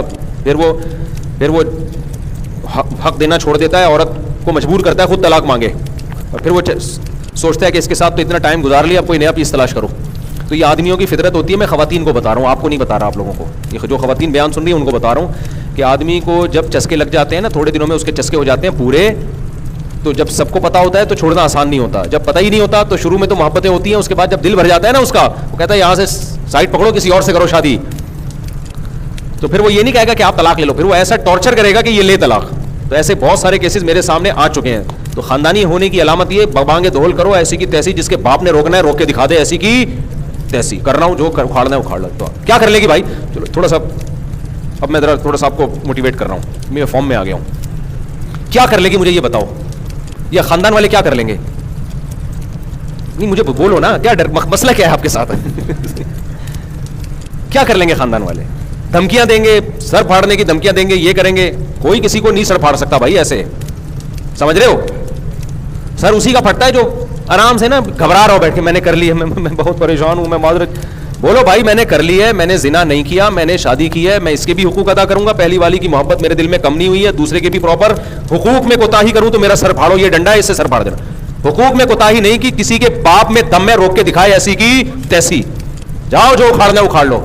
اس کے بعد پھر کرتے ہوئے نہیں بتاؤ, کرتے ہوئے اس لیے کہ وہ آپ کا نہیں اکھاڑیں گے. مسئلہ یہ ہوتا ہے کہ پھر وہ پھر مسئلہ این شادی میں ایسا کھلارا ڈالے گا نا. میں نے ایسی شادیاں بھی دیکھی ہیں, دوسری شادی میں سسرال والے پہنچ گئے, قاضی بھی پٹا ہے, اس کی ہو نہیں رہی, وہ بلا وجہ پٹ رہے, اور وہ ایک شور شرابہ دھوم, وہ بہت ہی مسائل کھڑے ہو جاتے ہیں. تو ٹھیک ہے کرتے ہوئے آپ نے ذرا چھپا لے, لیکن اس کے بعد بتا دے کہ بھائی ہو گئی ہے. ہمیشہ چھپا کے نہیں رکھے, اور کرتے ہوئے بھی چھپائے. چلو بیوی سے چھپا لیا نا, دوستوں سے کیوں چھپا رہا ہے تو یہ دوستوں سے بھی چھپا رہا ہے, اس کا مطلب اس کے دل میں کیا ہے, چور ہے پھر. تو اس لیے خاندانی آدمی یہی ہوتا ہے بھائی, پراپر حقوق ادا کرنے, باریاں دینی ہے. یہ جو اعلیٰ ترشا معاملہ ہے نا, حقوق معاف کروا لیے, جائز ناجائز کی میں بات نہیں کر رہا, لیکن یہ خاندانی شادی نہیں ہوتی. اور کوئی بھی غیرت مند باپ اس طرح دیتا بھی نہیں ہے اپنی بیٹی. وہ کہتا ہے بھائی پراپر جو اس کا حق ہے وہ اس کو دو گے تو ٹھیک ہے. پھر کیا ہوتا ہے, وہ جو مجبور عورتیں ہوتی ہیں پھر ان سے لوگ رابطے کر رہے ہوتے ہیں, وہ بیچاری مجبور ہوتی ہے, وہ کہتی ہے یار مجھے تو ویسے بھی کوئی حقوق نہیں مل رہے, تو چلو something is better than nothing. ان بیچاریوں کو یہ نہیں پتا ہوتا کہ یہ تھوڑے دنوں تک حقوق دے گا, اس کے بعد یہ بھی نہیں ملیں گے, یہ لٹکا دے گا. بہت کیسز آئے ہیں میرے سامنے ایسے. تو کرو یار, انسان کے بچے بنو, گھی کھایا کرو, دیسی گھی, بکری کا دودھ پیو, گائے کا تازہ دودھ پیو, دیسی انڈے کھاؤ, دیسی مرغی کھاؤ. اس کے بعد آپ کے اندر ایک اللہ تعالیٰ ایک وجاہت پیدا کرے گا. جو مرغی اپنی ٹانگوں پہ کھڑی نہیں ہو سکتی نا. میں فارمی مرغی کے خلاف نہیں ہوں, یہ ڈاکٹروں کی فیلڈ ہے, ڈاکٹروں سے ہی جانو آپ. میرے پاس کوئی ایسا, میں کوئی اسپیشلسٹ نہیں ہوں, لیکن مجھے اتنا معلوم ہے فارمی مرغی کو آپ اٹھا کے اوپر سے نیچے پھینکو نا, اٹھے گی نہیں وہ دوبارہ, کبھی قیامت آ جائے گی وہ دوبارہ اٹھنے کے قابل نہیں ہوگی. اور دیسی چوزے میں نے پالے ہوئے, چوزے کو آپ اوپر سے پھینکو گے نا بلڈنگ سے, پھر اٹھ جائے گا وہ. کچھ تو ہے نا بھائی, کچھ تو ہے نا, صحیح ہے نا. اور یہ جو آپ دودھ پی رہے ہو نا, دودھ, گائے کے تھن میں ایک قطرہ نہیں ہوتا, ٹیکا لگتا ہے اس کو, اس کا باپ بھی دودھ دیتا ہے. اس کا مطلب, میں تو میڈیکل سائنس کے ٹرمز تو مجھے نہیں پتا بھائی, میں میڈیکل سائنس میں ٹانگ نہیں اڑا رہا, لیکن یار یہ قدرت نہیں دے رہی دودھ, لگتا ہے ایسا. ایک دودھ وہ ہے جس کا قرآن میں اللہ نے ذکر کیا کہ ہم جانوروں کو سوکھا چارہ کھلاتے ہیں, پھر ہم ان کے تھنوں سے دودھ نکالتے ہیں. تو یہ اللہ تھوڑی نکال رہے ہیں, یہ تو گن پوائنٹ سے بھینس کے ذریعے بولو نا نکلوایا جا رہا ہے. تو پتہ نہیں ہے اس میں دودھ میں کیا ہڈیوں کا جوس آ رہا ہے, اس کا کیا آ رہا ہے. تو بعض ڈاکٹر منع کر رہے ہیں, وہ ڈاکٹروں سے آپ کوئی منع کر رہا ہے, کوئی کہہ رہا ہے کچھ نہیں ہوتا, لیکن یار بہترین نہیں ہے کہ اپنی گائے 4-6 آدمی مل کے گائے پال لیں, 8-10 آدمی مل کے, محلے والے یوں کر لیں کہ 10 آدمی مل کے ایک گائے پال لیں کہ یار ہم تو کم از کم خالص دودھ پیے نا. آپ دیکھو, میں بھی لاہور گیا ایک ہاسپٹل میں, وہ ٹرسٹ ہے اور فری علاج کر رہا ہے, بہت زبردست ہاسپٹل ہے ماشاءاللہ, اللہ ان کی عمر میں برکت دے. الحجاز نام لینے میں بھی کوئی حرج نہیں ہے, حجاز ہسپتال ہے لاہور میں, فری علاج ہے اس میں ماشاءاللہ. پاکستانیوں کو اللہ نے جذبہ دیا ہے, کروڑوں روپے ڈونیٹ کرتے ہیں اور اس ڈونیشن سے غریبوں کا فری علاج ہوتا ہے. تو انہوں نے مجھے سروے کروایا, میں جب گیا نا ڈائلسس کے مریضوں کو دیکھا, بستر بھرے ہوئے ہیں سارے, ہارٹ پیشنٹ لائن سے. انہوں نے کہا روزانہ 80-85 لوگوں کا ڈائلسس کے پروسیس سے گزرتے ہیں, اور بہت سو کو تو ہم واپس کرتے ہیں, جگہ ہی نہیں ہے, اتنا رش ہے. میں نے ان سے کہا, میں نے کہا ڈاکٹر صاحب آپ نے یہ ماشاءاللہ ٹرسٹ کھولا ہے, اور کچھ بہت سے تاجروں نے مل کے 1 ارب روپے میرا خیال ہے منتھلی ان کا خرچ ہو رہا ہے, اور اتنے پیشنٹ آ رہے ہیں, یہ لوگ تو صدقہ خیرات کر رہے ہیں, ٹھیک ہے ان کو ثواب بھی مل رہا ہے, لیکن بہتر نہیں ہے کہ آپ لوگوں کو اویئر کریں کہ ایسے کام کیوں کر رہے ہو کہ گردے تمہارے خراب ہو رہے ہیں جوانی میں. جوان لوگ بستروں پہ لیٹے ہوئے ہیں, عورتیں بھی مرد بھی, جوان, بڈھا تو مجھے کوئی ایک آدھی نظر آیا ہوگا. تو قوم تو خرچ کر رہی ہے بھائی, آپ زیادہ, میں نے کہا لوگوں کو جو اویئر کریں, لوگوں کو آپ سمجھائیں کہ ایسے کام مت کرو نا جس سے گردے کیا ہو رہے ہیں. پہلے کم ملتے تھے ایسے جوان لوگ, ہمارے تو اپنی دادیوں نانیوں کو دیکھا ہے 90-99 سال فٹ فاٹ تھے ان کے گردے. اتنے پیشنٹ جو پیدا ہو رہے ہیں, تو یہ گورنمنٹ تو پوری نہیں کر رہی ذمہ داری نا. تو جو تاجر لوگ جو خیر خواہی کے جذبے سے غریبوں کا مفت علاج کر رہے ہیں, میں نے کہا اس سے زیادہ پیسہ اس پہ خرچ کریں, لوگوں کو اویئر کریں, لوگوں کو آپ سمجھائیں, کوئی ایسی ورکشاپس کروائیں, ایسے سیمینار رکھیں, یا کوئی یوٹیوب پہ ایسی مہم چلائیں, سوشل میڈیا پہ ایسی مہم چلائیں کہ بھائی یہ چیزیں ہیں جن کے کھانے سے ہمارے گردوں کا بیڑا غرق ہو رہا ہے. نہیں آ رہی بات میرا خیال ہے سمجھ میں, ان چیزوں کے کھانے سے کیا ہو رہا ہے, بیڑا کیا ہو رہا ہے, غرق ہو رہا ہے. تاکہ لوگ چھوڑیں وہ چیزیں, پھوڑ رہے ہیں جو آ رہا ہے پھوڑے چلے جا رہے ہیں, پھر گردے خراب ہوئے تو چلو جی وہاں فری علاج ہو رہا ہے. ابے علاج تو علاج ہی ہے نا, چاہے فری میں بھی ہو رہا ہو, بیڑا تو غرق ہو گیا نا گردوں کا. پھر جوان لوگ ہارٹ کے پیشنٹ ہیں, تو بھائی میں نے کہا اتنے اربوں روپے ان مریضوں کے علاج پہ خرچ ہو رہے ہیں, یہ آدھے سے بھی کم خرچ ہو سکتے ہیں ان غریبوں کا ریشو ختم کرنے میں, ریشو کم ہو جائے گا. آپ پیسہ خرچ کریں. میں نے کہا ہم بھی اس مہم میں انشاءاللہ آپ کے ساتھ ہوں گے, اس کو پروموٹ کرنے میں پورا ساتھ دیں گے, ہمارے لیے بھی صدقہ جاریہ بنے یہ چیز. اس میں لوگوں کو اویئر کریں کہ بھائی یہ چیزیں ہیں جو ہارٹ کی بیماری کا ذریعہ بن رہی ہیں, چھوڑ دو یہ کھانا چھوڑ دو, پابندیاں لگوائیں. غریب آدمی کہتا ہے میں کہاں سے دیسی گھی کھاؤں, غریب آدمی کہتا ہے میں کیسے خالص غذائیں کھاؤں, تو کم کھا لو نا. نہیں, غریب کی سمجھ میں یہ بات, کم کھانے والی بات غریب کی سمجھ میں نہیں آئے گی. بھائی کم کھاؤ, اچھا کھاؤ, لیکن کم کھانے سے کبھی بھی بیمار نہیں ہوتا, خوب سمجھ لو. اگر کوئی اس خوش فہمی میں مبتلا ہے نا, یا اس غلط فہمی میں مبتلا ہے کہ میں کم کھاؤں گا تو میں کمزور ہو جاؤں گا, ایسی کوئی رپورٹ. اگر کم کھانے سے صحت خراب ہوتی تو اسلام کم کھانے کی ترغیب نہ دیتا. حدیث میں کم کھانے کی ترغیب ہے, زیادہ کھانے کی ایک فضیلت پر ایک ضعیف حدیث بھی نہیں ہے. صحابہ کرام جو لڑتے تھے, اتنی بھاری بھرکم تلواریں اٹھا کے روم اور فارس کی حکومتوں کو تباہ کر دیا, تو کیا وہ 3 ٹائم پھوڑتے تھے کیا؟ قرآن میں 3 ٹائم کھانے کا تذکرہ ہی نہیں ہے, 2 ٹائم ہے. جنت میں 2 ٹائم ان کو رزق ملے گا. ہم تو وہاں جنت میں ٹینشن میں آ جائیں گے, یہ کیا 2 ٹائم کیوں رزق مل رہا ہے بھائی. یہ بکرۃ و عشیہ قرآن میں آتا ہے نا, اگرچہ اس کا مطلب ہے کہ ایک کنایا ہے, لیکن الفاظ تو قرآن نے وہی استعمال کیے جو عرب میں رائج تھے, صبح اور شام. تو 2 ٹائم کا, تو انگریزوں نے ہمیں 3 ٹائم کے کھانے پہ ڈالا ہے. میں بھی کھاتا ہوں 3 ٹائم کا کھانا, لیکن فضائل نہیں بیان کرتا. فضائل کم کھانے ہی کے ہیں, سمجھتے ہو کہ نہیں سمجھتے. تو غریب آدمی اچھا کھائے, پیسے نہیں ہے تو جتنے میں گندا زیادہ کھا رہا ہے نا, اس آدھے پیسوں میں اچھا تھوڑا کھا لے. تو اس کی ضرورت ہے لوگوں کو. میں ان پیشنٹ مریضوں کو دیکھ کے حیران ہو گیا کہ یار ملک کا حال کیا ہے. جوان آدمی گٹکے کھا کے نا, کوئی سگریٹ کی وجہ سے کوئی لیٹا ہوا ہے, کوئی گٹکوں کی وجہ سے لیٹا ہوا ہے, کوئی برگر صبح شام پھوڑتا ہے, کولڈ ڈرنک پیتا ہے, اتنی چینی کھا کے چینی. ڈاکٹر کہتے ہیں کہ سگریٹ سے زیادہ نقصان چینی کا ہے. اور یہ میں جب کہتا ہوں نا ڈاکٹر کہتے ہیں, تو عام ڈاکٹر میری مراد نہیں ہوتا, کوئی ریلائبل ڈاکٹر جو ماہر ہے نا وہ میری مراد ہوتا ہے کہ سگریٹ سے زیادہ نقصان کس کا ہے, چینی کا نقصان ہے. سگریٹ تو پینے والا تو برا سمجھا جا رہا ہے. اور میں ڈاکٹروں سے کہتا ہوں یہ جو سگریٹ کے ڈبے پہ آپ نے لکھوایا ہے نا, سگریٹ پینا کینسر کا سبب ہے, لوگ نہیں چھوڑیں گے سگریٹ. آپ یہ لکھوا دو سگریٹ پینے سے مردانہ کمزوری ہوتی ہے, دیکھ لو کوئی بھی نہیں پیے گا, یہ لکھوا دو تو پھر کوئی بھی نہیں پیے گا. تو اس لیے میرے بھائی, تو میں کیا بات کر رہا تھا, میں پتہ نہیں, وہ چھپ کے شادی پہ بات ہو رہی تھی نا. ہاں تو چھپن چھپائی نہیں کھیلا کرو یار, کرو حقوق ادا کرو. تو چھپ میں یہ ہوتا ہے کہ عورت کو پھر لوگ ٹہلانا شروع کر دیتے ہیں, اس کی جان چھڑانا شروع کر دیتے ہیں, حقوق نہیں, پھر پڈے بازی شروع ہوتی ہے. آ گئے. اچھا بھائی, فہد احمد صدیقی, ربیہ خان بنت محمد ارشد خان, اور ان کے وکیل کون ہیں؟ وکیل کہاں ہیں دلہن کے؟ 1 لاکھ روپے مہر ہے. کہاں ہیں جی؟ آپ ہیں. آپ نے اجازت دی کہ ربیہ خان بنت محمد ارشد خان کا نکاح 1 لاکھ مہر میں فہد احمد صدیقی ولد نبیل شبیر احمد صدیقی, ان سے کروں, اجازت ہے جی؟ جزاک اللہ. الحمدللہ نحمده ونستعینه ونستغفره ونؤمن به ونتوکل علیہ ونعوذ باللہ من شرور انفسنا ومن سیئات اعمالنا من یهده اللہ فلا مضل له ومن یضلل فلا هادی له ونشهد ان لا اله الا الله وحده لا شریک له ونشهد ان محمدا عبده ورسوله صلی اللہ تعالی علیہ وعلى آلہ واصحابہ وبارك وسلم تسلیما كثيرا كثيرا. اما بعد فاعوذ بالله من الشیطان الرجیم. بسم اللہ الرحمن الرحیم. یا ایها الناس اتقوا ربکم الذی خلقکم من نفس واحدة وخلق منها زوجها وبث منهما رجالا كثيرا ونساء واتقوا الله الذي تساءلون به والارحام ان الله كان عليكم رقيبا. وقال تعالى يا ايها الذين امنوا اتقوا الله وقولوا قولا سديدا يصلح لكم اعمالكم ويغفر لكم ذنوبكم ومن يطع الله ورسوله فقد فاز فوزا عظيما. وقال النبي صلى الله عليه وسلم النكاح من سنتي وقال فمن رغب عن سنتي فليس مني. وقال النبي صلى الله عليه وسلم تزوجوا الودود الولود فاني مباهي بكم الامم. جناب فہد احمد صدیقی ولد شبیر احمد صدیقی, میں نے آپ کا نکاح 1 لاکھ مہر میں, جس میں نصف معجل ہوگا اور نصف بعد میں ادا ہوگا, اس مہر کے عوض میں نے آپ کا نکاح ربیہ خان بنت محمد ارشد خان سے کیا. آپ نے اس نکاح کو قبول کیا؟ زور سے جزاک اللہ جی. دعا کریں اللہ تعالیٰ برکت دے. الحمدللہ رب العالمین والعاقبۃ للمتقین والصلاۃ والسلام علی رسول الکریم وعلی آلہ وصحبہ اجمعین. اے اللہ اس نکاح کو اپنے دربار میں قبول فرما. اے اللہ اس کی برکتیں زوجین کو تادم حیات کامل طور پہ نصیب فرما. آپس کے اختلاف و انتشار سے, لڑائی جھگڑوں سے, ہر قسم کے شر فساد سے اللہ ان دونوں کی حفاظت فرما. اے اللہ اس نکاح کو دونوں کے خاندان میں جوڑ کا ذریعہ بنا, دونوں کے خاندان میں محبت الفت کا ذریعہ بنا. جس کی جو جائز مراد ہو اللہ اس کی مراد کو پورا فرما. ربنا آتنا فی الدنیا حسنۃ وفی الآخرۃ حسنۃ وقنا عذاب النار. صلی اللہ تعالی علی خیر خلقہ محمد وعلی آلہ وصحبہ اجمعین برحمتک یا ارحم الراحمین. سبحانک اللہم وبحمدک نشہد ان لا الہ الا انت نستغفرک.